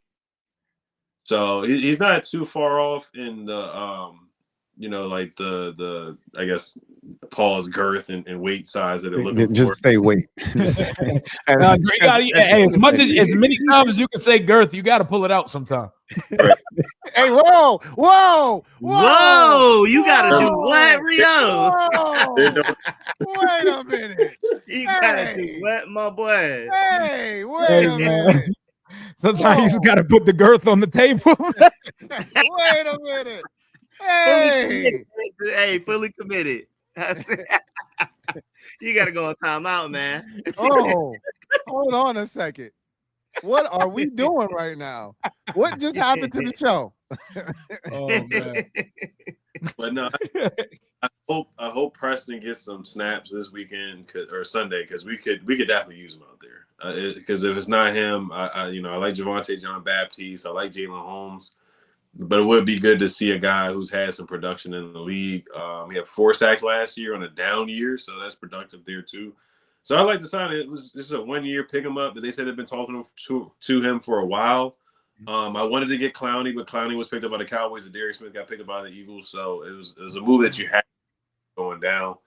And then the other comment that he says in the chat, as far as like Gilmore. So the thing is too, like, I think we should pick up another corner because John Jones is on IR. So I think we need depth. They did work out a guy named Trayvon Hull. I've never heard of the guy before, and Adam is always. You play for the Defenders? No, you didn't play for the Defenders. But shout out to you got to check with you, Ed. I will say that DeAndre Baker, a former first-round pick for the Giants, if they want to bring him in for a work, I'm totally fine for that. He did a great job with us winning. He had a big part in us winning the championship. But what I will say, had to put the promo in. There you go, DeAndre Baker. He had a pick 6 this year too. Him and Quentin Dunbar had like a little history. Ed is hilarious. Getting back to he worked out a guy Hull on Monday, and it just reminds me of bringing in guys like Bobby Price and Kayvon Seymour. Like, we're always bringing in randos, like, wild goose type of corners, like bringing somebody that can immediately help. Like, we worked out Kyle Fuller, Kendall Fuller's brother last year. Like, bring in a corner that has experience, that has actually done something in the league, I feel like. Now, I get at this point, you're not going to bring in a juggernaut, but Gilmore's available. Kendall Fuller's available. Bring him in as your 5th corner. I think they can help with depth for the moment while John Jones is on IR. So that's why I brought up some of those guys, because we need the depth, man. We need the depth because John Jones is hurt, and rolling out Kayvon Seymour or Bobby Price is not even on the team, and Kayvon Seymour's on the team. So they're going to have to pull up somebody from the practice squad, from the cornerback room. They're just going to Antonio Hamilton Sr. is who they'll pull up. Yeah, that's not good. It's better than Carlin Vigors. So yeah, that's awful. Pick your poison. Pick your poison. Equal sign. Equivalent. Hey, I'm gonna put the greater than sign. I can't co-sign that. That's greater than sign. give me Antonio Hamilton. Carlin Vigors tries. He did his best. Oh man. Paul Kyoko, thank you for the 50 spot. Hey, my boy. Shout out to Paul. Appreciate it. He writes, what up, Kangs? What's good, Paul? Hope everyone is well. Rio, glad you better. That bad food you got, yo, stay away from that place, LOL. I told you, pack that shit up, man, all the way up. Pack their ass up. hoping we get a dub on Sunday. Everything got to tighten up on Sunday, or we are in for some type of season start. The Kings never miss. # we are Legion. Shout out to the Legion, man. Appreciate Shout out to Legion Shout out to holding all us the down, leagues. man. Yeah. On this Thursday night, man. We really appreciate y'all. Hit that like button, subscribe if you haven't already done so, turn on that notification bell so you don't miss a thing.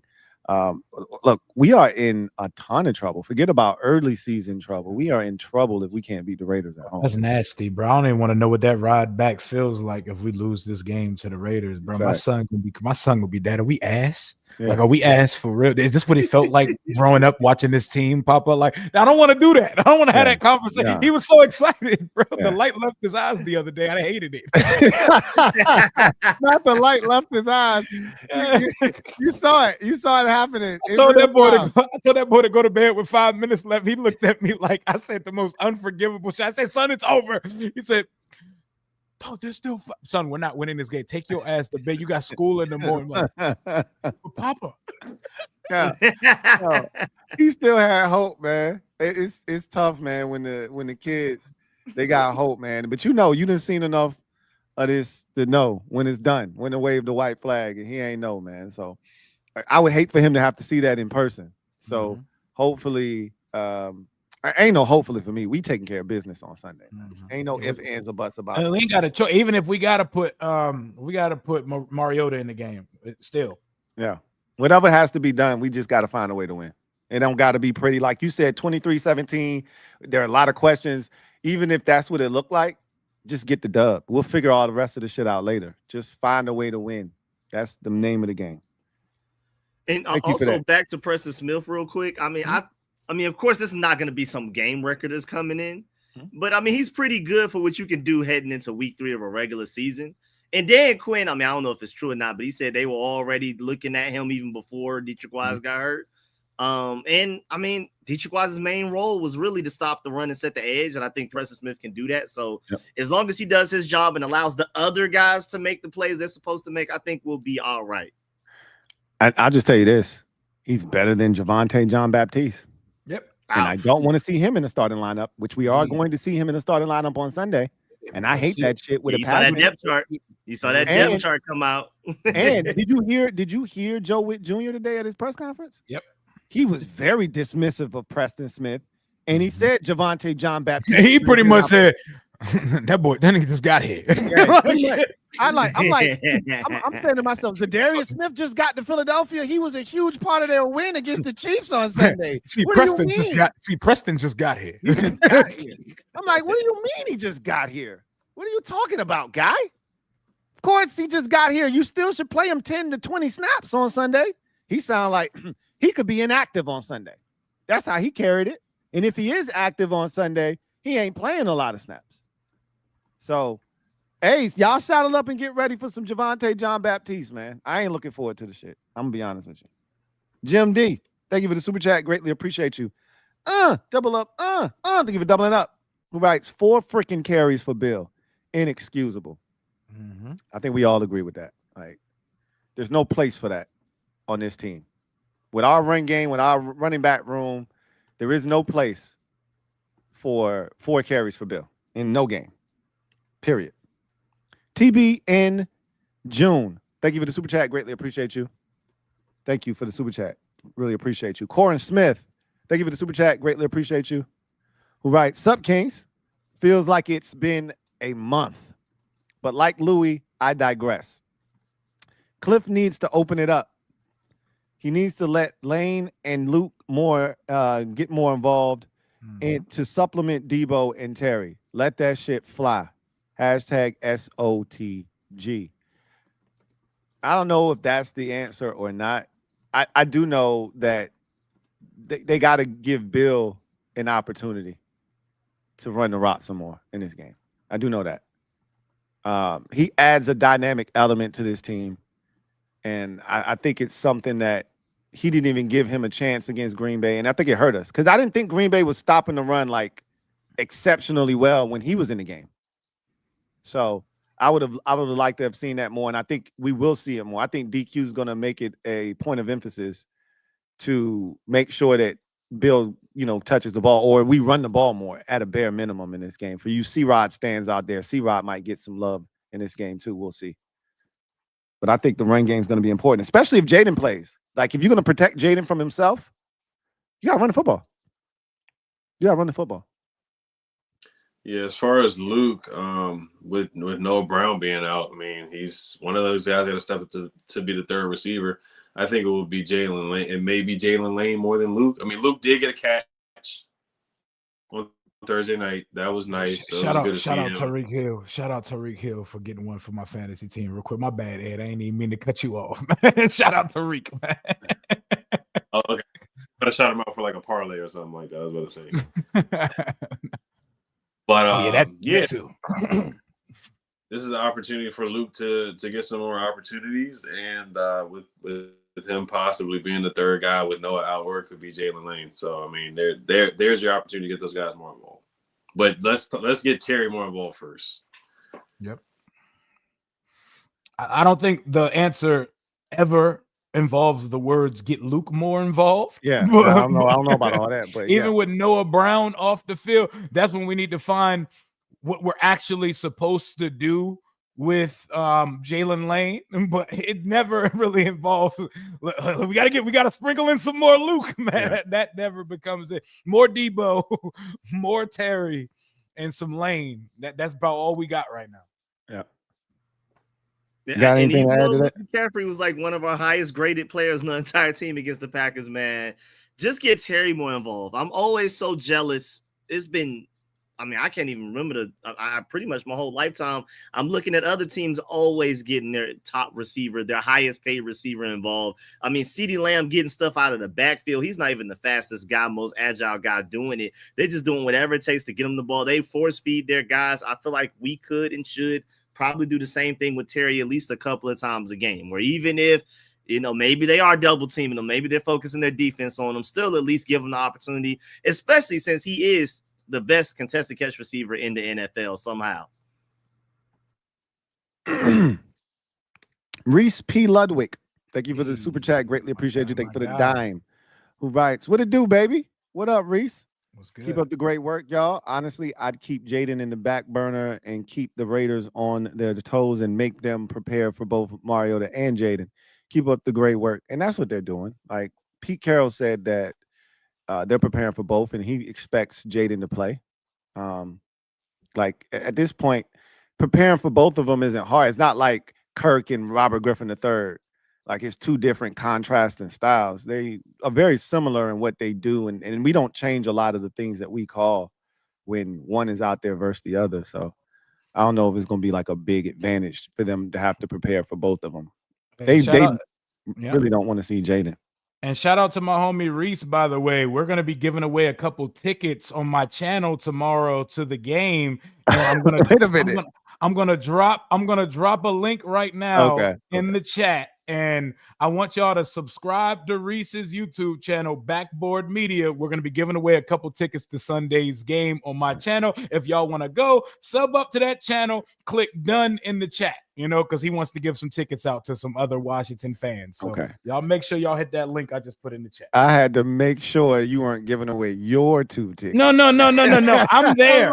I'm there. I just switched up on stream. I just switched up midstream. Look at you clocking me when you ain't even showing up. I said, wait a minute. You'll be giving these tickets to your ass. I was like, wait a minute. You just said you were taking your little Rio to the game. What's going on here? You out here like only I'm allowed to skate on the team. Wait a minute. We can't. One of the kings has to be present. You have to be in attendance. The Legion Someone has to be there. Ed, you in there Sunday, Ed? I'm thinking about it. It's 50-50. Hey, the Legion needs you. You have to be there. We are Legion. Captain Obvious, thank you for the super chat. Greatly appreciate you. Thank you for the dime. Who writes, last year we started 1-1. We played the Giants and an eventual playoff team. Then we played a team from the AFC. I think we will finally get a turnover this week and get to 2-1. As much as we love to draw the comparisons from last year, and I've been guilty of this too. I think I'm gonna quit comparing things to last year and just let this year be its own entity. I think that's what disappoints me the most is when I start looking. The only things I want to really look at from last year are things that are transferable. Like I expect us to be good at game management, right? Like that's supposed to be who our staff is. This offense is supposed to pick up where it left off last year because of the continuity between Cliff and Jayden and all the parts that are here. But like certain things, like last year not forcing turnovers, this year not forcing turnovers. That's a separate entity. We got new players on defense. Maybe we can start look, it looks the same, right? But I think I always look at the schedule like, yeah, last year this happened and that happened. Like I'm hoping we can just forge a new identity. Like the biggest thing that I went into this season saying is I had a little bit of PTSD left, and that was from not having 2 consecutive years of, playoff caliber football. I just want that, whatever that looks like. And maybe us playing this team at this time, we need, like Ed said, we need a Panthers game, bro. We need a Titans game, a Browns game. We just need some shit to get us on track. This feels like that opportunity. Are we going to take advantage of it? That's the $1 million question. Lord and with knows. Jayden being injured, that's the thing that sucks. If he was fully healthy, you went from a 6.5 point favorite to a 3.5 point favorite. That's how big of a difference Jayden Daniels makes. So we'll see. Hopefully that AFC team, like you said last year, that kind of gave us that spark. That's what the Raiders serve a purpose for being this year. Greg, thank you for the super chat. Greatly appreciate you. Who writes, not going to lie, since I can remember, we always been bad at Thursday night football. Not sure what it is, but I have faith we bounce back Sunday. Also, what do y'all think of Joe Ritt right now? It's not looking good. I don't know, Jim. it's not looking good for the guy. I be trying to ride for the fact that all of our coaches are safe, but Joe Witt's unit, they be leaving a lot to be desired out there, man. They're making it hard at this point. I feel like they have like very obvious weaknesses, but when those weaknesses aren't exposed, they can look dominant at times, like against the Giants. But when they go against a team with the right amount of talent, mobility at quarterback, versatility to where even the tight end can get open, it makes us, we either look dominant or bad. It's rare that we really look like in the middle. That's what's so weird about Joe Witt Jr. for me. What about you, Ed? How you feeling about Joe Witt? Awesome week 1. Week 2 was rough. And then last year, we couldn't slow down the run. So yeah, it's been questionable, and we haven't been able to force turnovers. He did sprinkle in some good. He had a couple master classes. I know Deshaun Watson was awful last year, but he did a great job against him. I thought he did a really good job against Kyler Murray last year too, when we beat the Cardinals on the road. So there were some games where he had some good games. Another Panthers game, and there were some really bad quarterbacks we played too, though. There were some bad quarterbacks that we struggled against too, like Spencer Rattler came in the second half, had a good half. So it's a little up and down for Joe Witt Jr. So I do want to see more. But I will give kudos that he shut down a Russell Wilson that went crazy against the Cowboys. I will say that. So that gives a little bit of a feather in his cap. The one takeaway we should have had was taken away by a penalty. So I want to see more. I'm not going to go in on him too much, but the Packers game was rough. So I think he had an A against the Giants, and then he had like a D or an F almost against the Packers. So the jury's still out. Yeah, I think he's fine. I don't think he's done a terrible job, and they got to communicate. They got to be better in certain instances, but ultimately, I think he's been fine.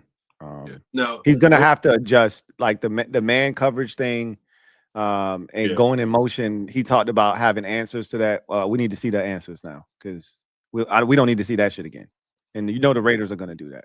Mm-hmm. It's a copycat. And Marshawn kind of like, I'm not gonna say he called out Joe Jr., but he was like, we were running man, they ran man beaters. So I don't know if that was like Marshawn trying to say something about the coaching, but we'll see how they respond against the Raiders. Marshawn just trying to beat the French Canadian allegations, man. Hey, look, man. It was it was a rough day for him.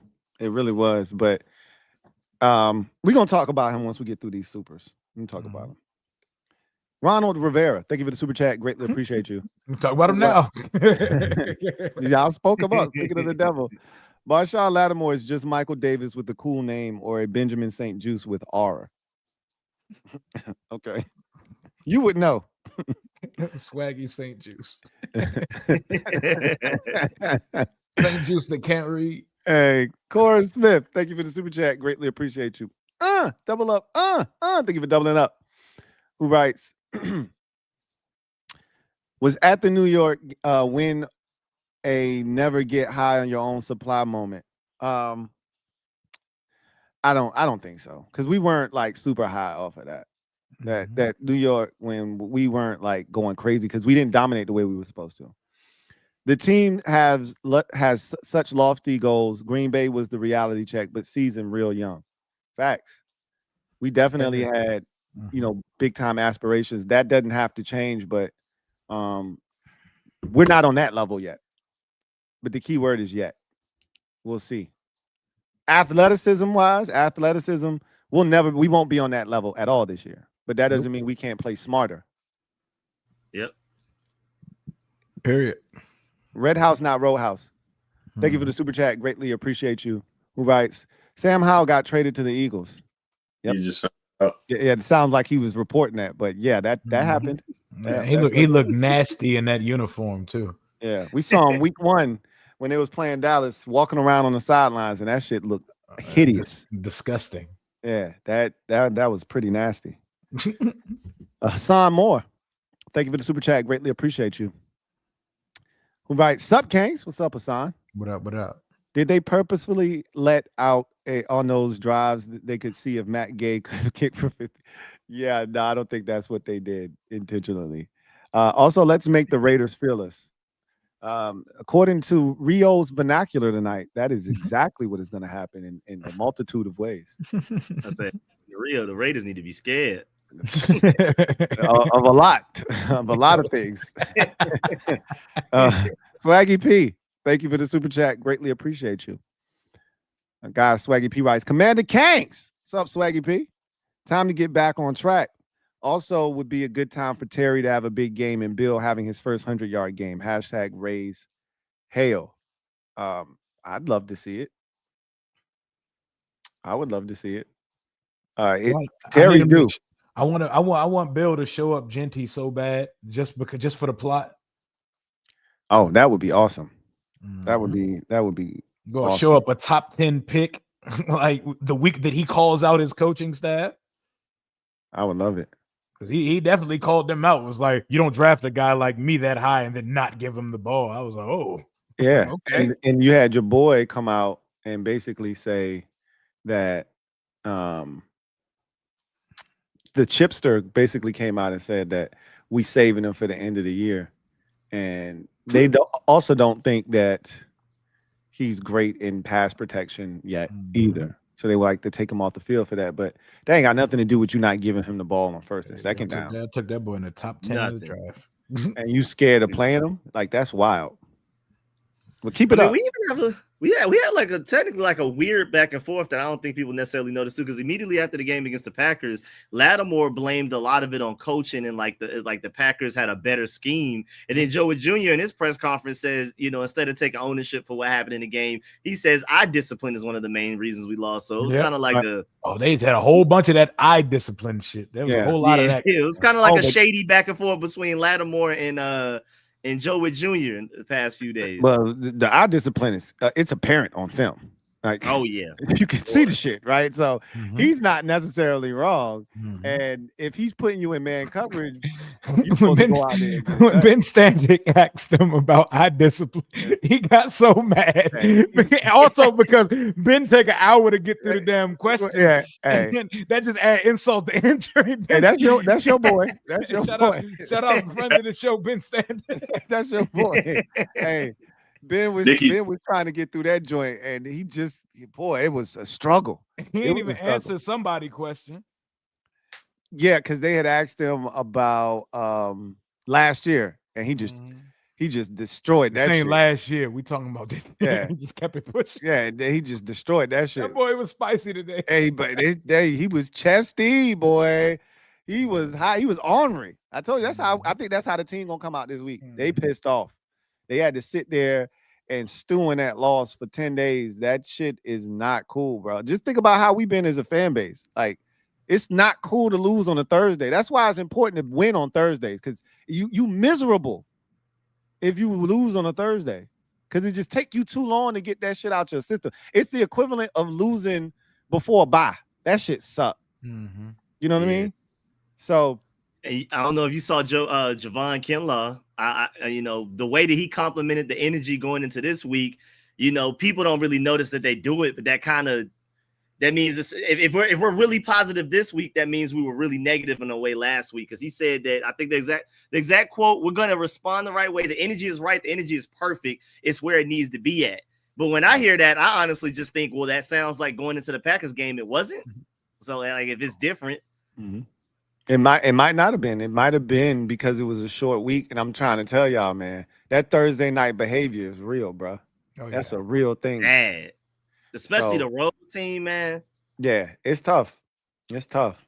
So, Christopher McLaughlin, our guy, C-Mac, thank you for the super chat. Greatly appreciate you. Thank you for the dub ski. My guy, Chris, writes, hey, Lou, Rio, Rico, and Ed, hope all is well. Likewise, as always. One, why does our defense struggle against athletic tight ends? To me, that's the easy one because we don't have athletic linebackers and safeties to run with them. So that's the biggest issue with that. Two, what needs to happen for the offense to have the swagger like it did last year? Personally, and I'll let the panel answer this. For me, we gotta convert third downs. Right now, we are 27th in the league on third downs, converting 33.33% of our third down that we faced this year. Last year, we were we were over 50% for much of the year. And at the end of the season, we were like 47%, bro. We were one of the best in the league all year long, like top 5 all year long at converting third downs. And when we didn't convert those, guess what we did? We converted it on fourth down. So we sustained offense and we scored points. We're not converting on third downs. And to take it a step further, we haven't really been able to get into our tempo this year. You know why?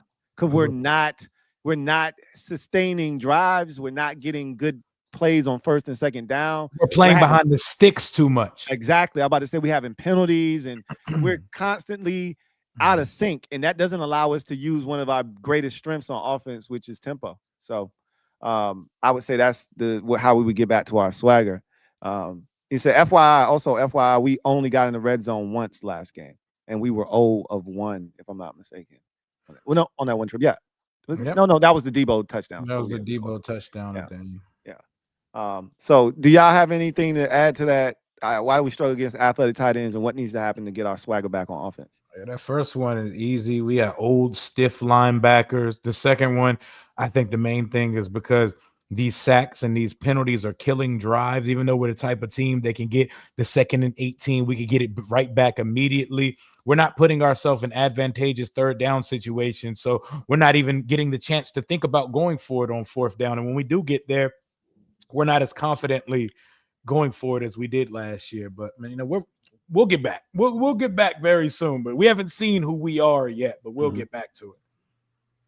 Yeah, the tight end thing is, to y'all's point, literally we just don't have the linebackers to run with those guys. And then the offense, I just feel like I don't know. I feel like Cliff Kingsbury was a mix of malpractice. I just feel like he just didn't prepare for that game, and I also feel like he's trying to not use too much of his back early in the season so that he can have it and be able to catch people off guard later in the season. But when you go against good teams like that, you got to do what you got to do to get that win, man. Yeah, I don't got time for all that. Facts. CJ the Great, thank you for the super chat. Greatly appreciate you. CJ the Great, right? Shout out to the Legion. Real Tutty buddies, stand up. They want this Tutty buddy shit to be a thing. Hey, chill out, bro. Chill out with that. The Tutty buddies. Yeah, that sounds illegal. That sounds really disgusting. That sounds Ben Standig full jean on jean, denim prime. Denim on denim with sand in your shoes is crazy. That was really nasty. Don't do that one again. Red House, not Roadhouse. Thank you for the super chat. Greatly appreciate you. Double up. Thank you for doubling up. He says Rio watching them old skip vids, girth and tonnage. Man said, I asserted my dominance with my girth and tonnage. Man, Hey, not them old skip videos. That's crazy. Hey, that's nasty. Oh man. All right, before we get out of here, I want to ask y'all about Marshawn Lattimore because Rio brought it up earlier, and Rio's killing this man. How y'all feel about Marshawn Lattimore? You think he's washed? You think like it's only going down from here? Where are you guys on Marshawn Lattimore? Yes. Yeah, he's just all of it. All of it. Yes, all of the above. I've fought the good fight long enough. If we can get anything, if he can just be a low-level starter in this league corner for us, I'll take it at this point. I'll take whatever we can get out of this player at this point, because it's already clear that Trey Amos is the best corner on this roster. And he's still wet behind the ears. Mm-hmm. Like they pick on this man like they used to pick on Forbes, bro. We traded multiple picks for this man. They are targeting him. He got a bullseye on his back. Yeah, because Joe Wick got mad too at the presser today when they asked him. It seems like they're targeting Marshall. Lake asked that shit. My boy Lake asked that. He came after. He was not having. Prove it to me that they target him more. Prove it to me. I can't substantiate that. I can't prove that. I don't know if that's what's happening or not. And then he just moved on. Like he wasn't going for that shit. I mean, they got Lattimore on one side of the field pretty much all of the time. Trey Amos on the other side of the field a lot of the time. And to y'all's point, they just, hey, Lattimore want to be on that left side. We're going to keep throwing it to the left side. And it's so weird because, we had the excuse last year that he was banged up. He was hurt. He had the hamstring injuries. Now there's none of that excuse going on. And you have guys, I don't even remember his name, Heath, out there making plays against him. Matt Heath, bro. Matt Heath is crazy. He's not a real football player, bro. So it's just time to put up or shut up for him, man. I'm hoping that he can turn it around. I feel like at the very least, pride will cause him to play better than what we've seen these, especially that last week against the Packers, bro. Against a non-Justin Jefferson, a non-CeeDee Lamb, a non-Jamar Chase, just some guys out there. You got anything, Ed?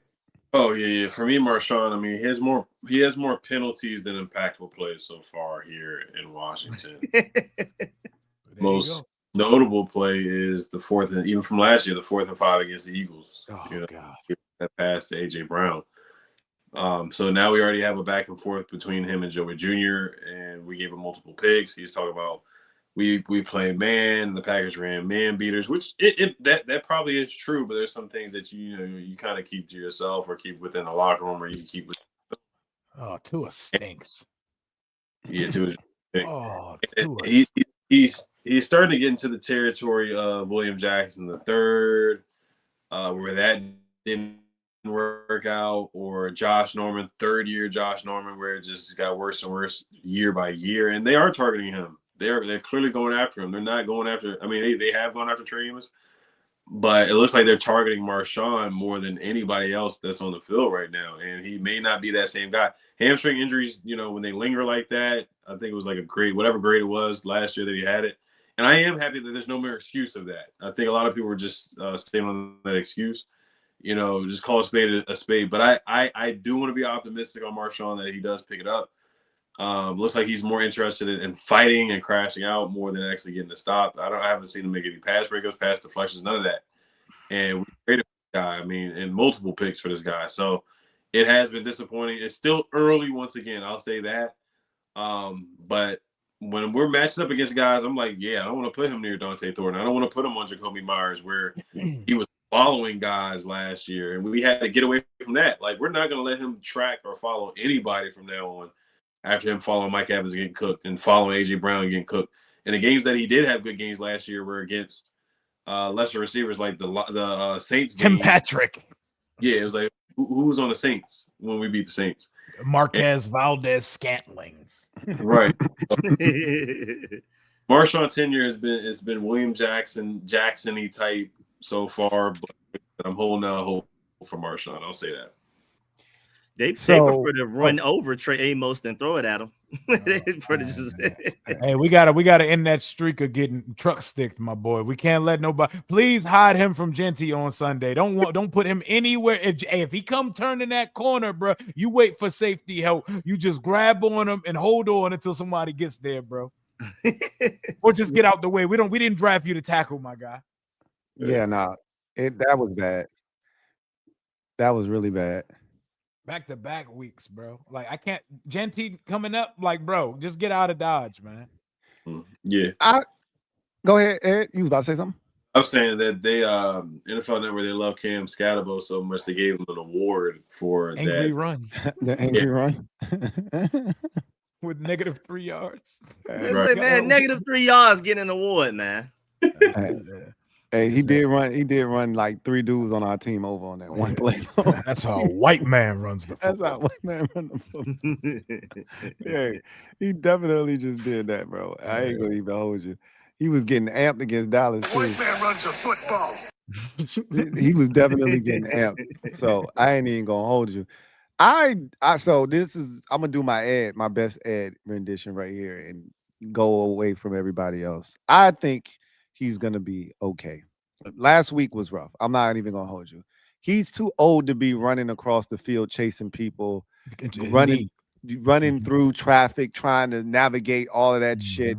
Joe Witt Jr. said they got a way for him to be better at a way for them to better adjust to the motion and shit that they saw last week. They got to be, because this is a copycat league and other teams are going to start doing that. If we play man coverage, okay, we just going to run you in motion and we know he's going to play off because he don't want to get run by. And so I think they're going to have to start playing pattern match, right? You can still play your man, right? Just got to be a man match. It can't just be straight man-to-man coverage across the board. So I'm expecting them to have some sort of an adjustment to it. And ultimately, he's going to be all right. Because here's the thing I look at. He was good in week 1. Yeah, look, I already know he comes with penalties, bro. You're going to get 1 or 2 minimum penalties on him every game. Like, that's not even in doubt or there's a question about that. You're getting that. And that's bad. And like, how can he be okay when that you got to pre-plan for that bullshit? Because those penalties can be backbreaking, like a 40-yard pass interference. So he doesn't. I don't know if he's gotten one of those yet. Like well, a 40-yard. Not this year, but like the Eagles last year, he was giving up some yards in that home game versus the Eagles last year, penalty-wise. That was a fight with him and AJ though. Like they were going at it, bro. Like if you give me, I'll sign me up for that shit every day because he won some battles in that game with AJ, right? He did, and he wasn't even healthy then. Like now, like his penalty is illegal contact, holding every route. He got a handful of jersey on the arm, or somebody an arm around his waist or some shit. Like you gonna get that. Like that's a part of who he is. Sorry, but not sorry. Like that's you just gonna have to deal with that shit. But he can also make plays. He was good against Malik Neighbors in week 1. You saw what Malik Neighbors did to the Cowboys' entire secondary. Like he was good against them. I think it's really tough to just put him in that same Emmanuel Forbes, Mike Davis category and like, oh, he just ass. Those guys were never good. They like Benjamin St. Juste had his moments, but those 2 guys I just mentioned never were good here. Ever. I think it was the cost and priority of acquisition and the lack of return on investment that we've seen in the window that he's been here that has us thinking that. Because and that's I always harken back, and it's not fair to him. And I know most fans don't give a shit about this, but I liken that to overdrafting a dude. It wasn't fair to Fedarian Mathis. He was drafted in the 2nd round. He was overdrafted. He was a 5th round pick that was drafted in the 2nd round. And so you now have 2nd round expectations set for that man, and he can't live up to them. And that's unfortunate. But that's the same thing that happened with Marshawn. They traded for a dude they knew was hurt last year. So when he came in here, we were looking for the Marshawn Lattimore that we knew of in New Orleans that be shutting shit down. And he ain't like that. He wasn't like that last year. And frankly, at this point of his career, he might never be that dude. But to Rio's point, I think he can be a solid number 2 corner. And if he can do that, like, we can win with that. We can win with him being a solid number 2 corner. He just can't be awful. And he was awful last week. But I don't think that's who he's going to be the rest of this season. I really don't. I agree. I think he's going to be fine. I don't think we need to press the button yet. We don't need to sound the alarm on him yet. We having this same thing we said about Josh Conley Jr. We having this same discussion week 8, week 9, week 10. Mm-hmm. Okay, yeah, he got to get the hell up out of here, bro. We got it.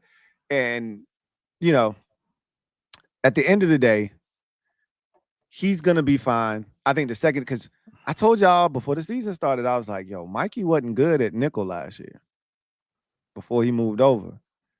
Mikey been basic as hell these first 2 weeks. Now, he made the one play down the field against Malik Neighbors. But anytime Mikey sees Wandale Robinson, trouble. Yep. Mikey, like, did you see what the Packers attacked him? Yeah, they put a formation on the field once they saw Amos was out. They put a big formation to the left, ISO'd him to the right. Yeah, and he acted like he never saw a split release in his life. Bro. Flat-footed, very Benjamin St. Jude school of cornerbacking. Bro, that slant route was completed with such ease. That shit looked like 7-on-7 against air type shit. That shit looked like he had me at corner out there. Bro, that man gave him a little shimmy, shook his ass down, and you would have thought he had never seen a route before. And so, like, he got to tighten up too. Like you said, it ain't just that Marshawn been bad, and so Mikey been bad too. Like, that's I still have high hopes for that entire secondary. Yep. But they gotta play better. They gotta play better. And I expect them to. Paul Kyoko, thank you for the super chat. Greatly appreciate you. Double up. Thank you for doubling up with rights. Move Marshawn to safety. What y'all think? Nah. Nah, I'm good. Hell no. Nah, I'm cool. Not to that point at all. I'm all the way cool on that, Big Paul. Yeah, nah. We good on that. Just because somebody was really good at corner don't mean they gonna make a hell of a safety. We got to stop doing that. Every aging corner, we try to just throw them at free sale. Everybody not finna be Charles Woodson, man. Yeah, no. Everybody can't do that. And that's the problem. Like, when D-Hall got, what we say? Hey, just put him at safety. They put him at safety. They was like, yeah, nah, this shit ain't gonna work. Folks was trying to do that with Ramsey, and Ramsey done turned back the clock and looked like an elite corner again. Yeah. Not elite, but he looks like he still has cornerback left in him. He has some, but he's getting cooked. They running by his ass, bro. Yeah. I don't think safety is the answer for those fellas, though. Is what now he could probably make a good safety because he hits. Jalen Ramsey will hit your ass. Yeah. He's different. Like, Marshawn ain't out here tattooing nobody. Like, I don't know if he out here has the instincts. Like, Ramsey has the instincts to attack the football. When the last time Marshawn been in position to make a play? That's a great question. Has he since he's been here? Has he put himself in one spot on one specific play to be able to jump something, or just be in a position to make a play on the ball, not like knock it down? Yeah, I don't think so. That's a great question. I don't think I remember. And that is why I've already just said, all right. We traded some good shit for him too, man. He was supposed to be the last piece. Like, we was ready. Like, we got the corner, the only weak room, we got it. You're not wrong. Last year, we damn sure thought, it was the last Infinity Stone. Yeah, we definitely thought we had It's not an Infinity Stone. That is cubic zirconia.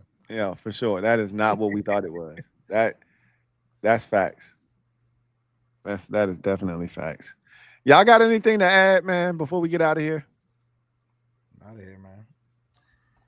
I mean, let's just go be who we are, man. I feel like we play how we're supposed to play. We beat the Raiders quite easily. I feel like if we played how we were supposed to play against the Packers, maybe we don't win, but it doesn't look anywhere near that bad. Because the score, that game was nowhere near as close as that score showed. At least it didn't feel like it.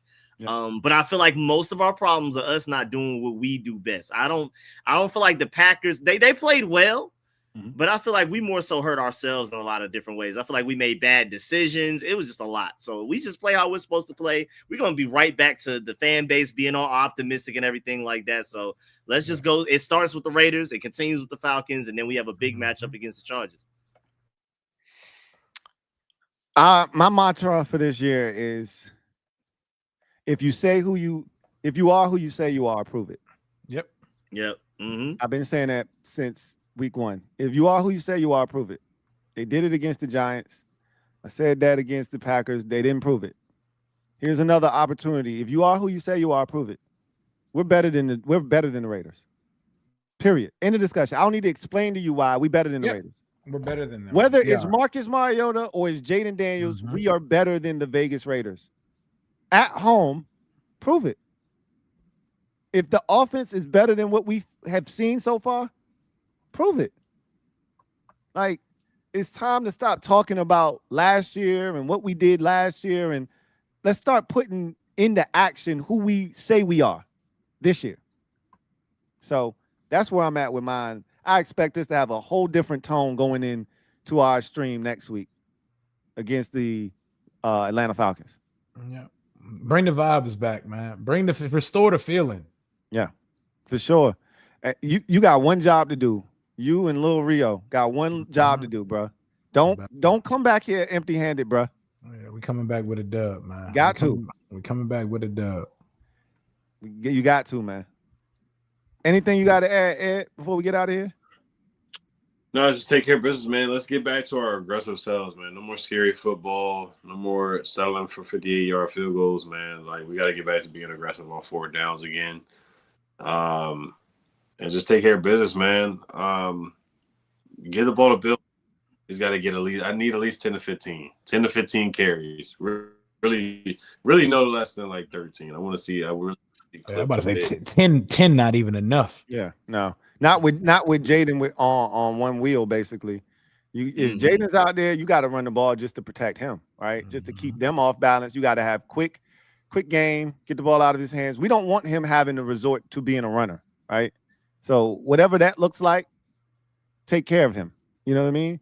If it's Marcus, even if it's Marcus, you want to reestablish the run. We didn't run it enough last week. So, yeah. Bill, like, if Bill only has 10 carries, that means C-Rod got some work.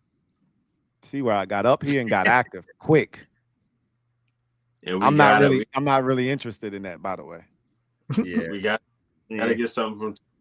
We gotta get some life from Frankie, man. We need Frankie on Sunday. Like, we need a sack or a sack, a sack. We need Frankie from last year, man. We need crazy Frankie. Screw loose, as Rio called him. Screw loose oos. Basically, on the Frankie's piece, Joe Witt Jr. today said he talked to him and he told him, "Hey, they treating you like a D lineman, bro. They are signing a real offensive lineman to you now. You ain't getting no max. Get your weight up." That's exactly what it sounded like. And I was like, you got to put him in better positions, though. You ain't doing the man no favors. You know what I'm saying? You setting him up to get mollywopped by the guard on these twists and stunts and shit. Like, Frankie he's not a sacrificial lamb, right? You got to turn him loose and let him be oos, bro. Like, it's cool to sacrifice Javon Kinlaw. It's cool to sacrifice Jacob Martin, you know, for the greater good. You can't be sacrificing Frankie 15 times in a game on twist and stunts so Dorrance can get free. Like, so Daron Payne can come free. Nah, just turn Frankie loose, man. Let Frankie be Frankie. So it's time for him to break out too. This feel like one of them Cleveland Brown games where he go ape shit and just be everywhere, hitting anything that move and be destructive as hell. Lord knows we can use that right now. Facts. Oh yeah. Got a couple right here. Jason Fios, thank you for the super chat. Greatly appreciate you. Jason writes, "What up, Kings? Can Marshawn be our tight end eraser?" I've said this already. Bill Belichick used to always put a corner on elite tight ends. I would love to see us do that to Brock Bowers. But we don't have enough Him as depth. more of a receiver anyway. Like, I think Joe Jr. even said that in his press conference. I think he probably should put a corner on him. I would put a corner on him, but you got to have corner depth, because if you putting a corner on a tight end, that means he better be able to help you in the run game. Because if they running the football, you got him in tight. That's problematic. And then if Marshawn is not outside, then the general is, and you don't want that either. So Nope.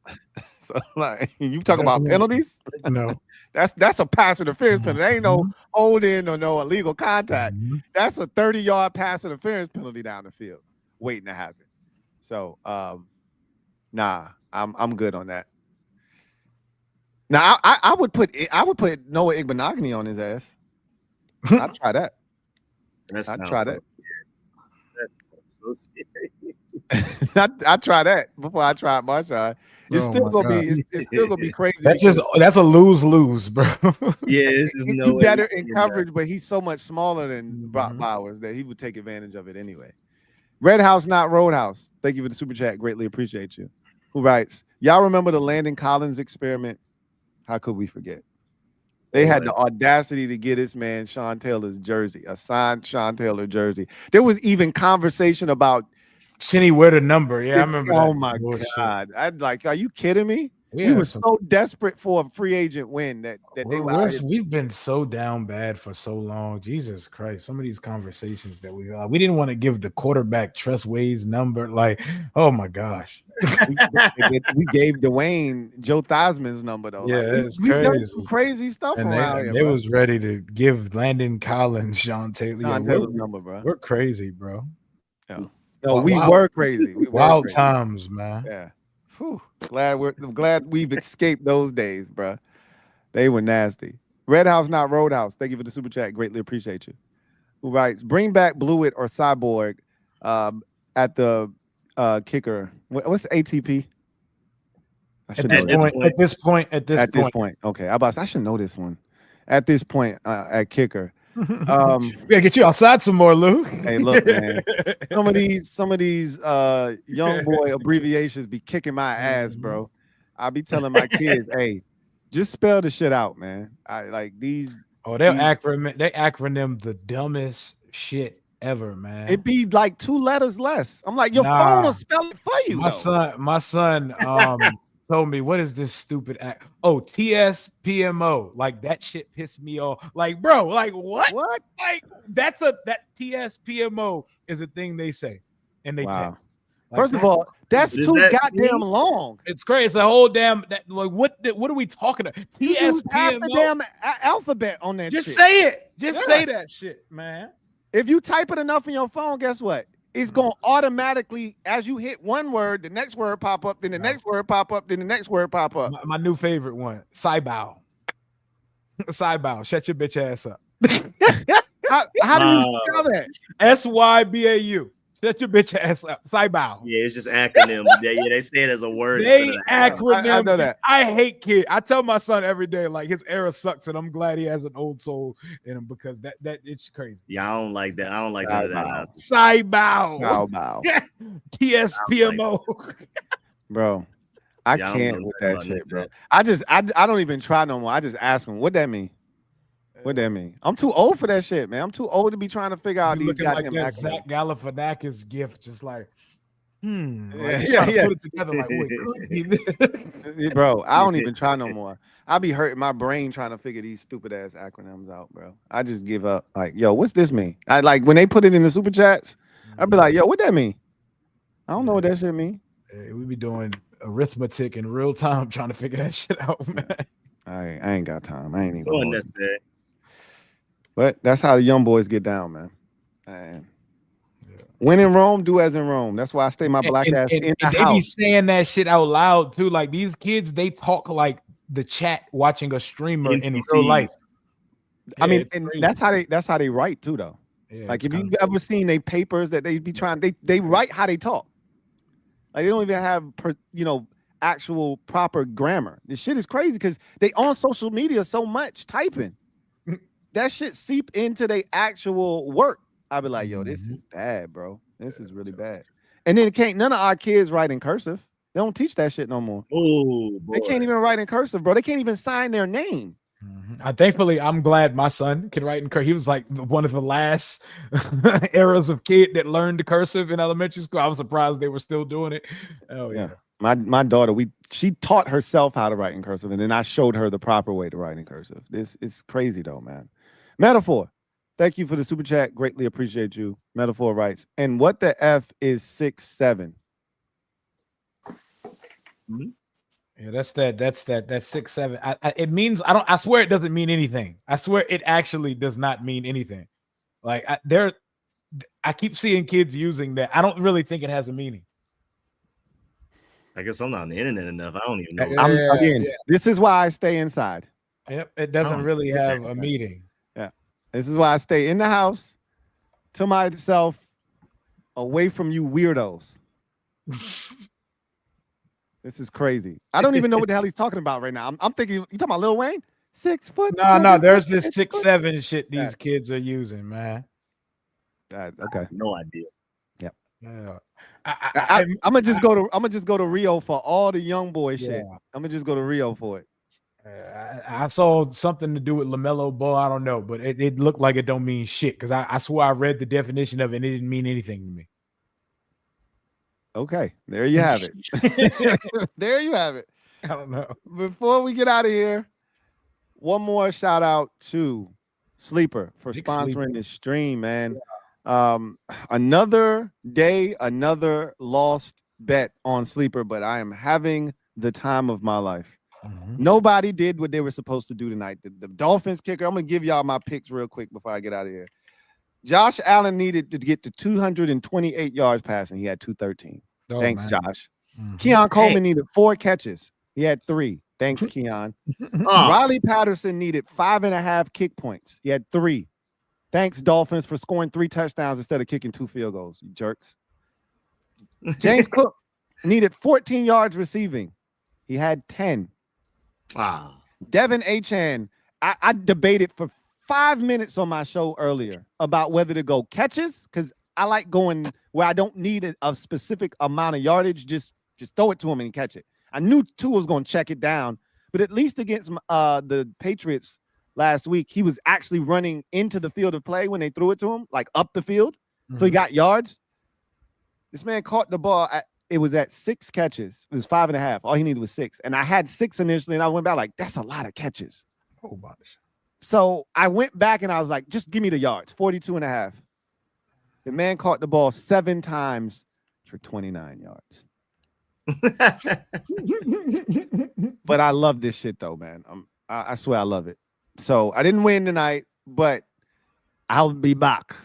Yeah. And I'm going to do it again. And I want to give a massive shout out to the people over at Sleeper for creating this beautiful app that allows me to enjoy these games at a much higher level than ever before.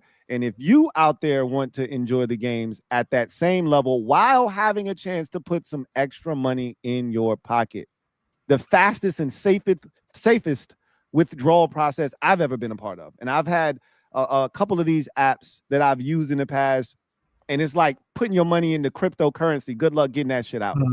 Not this one.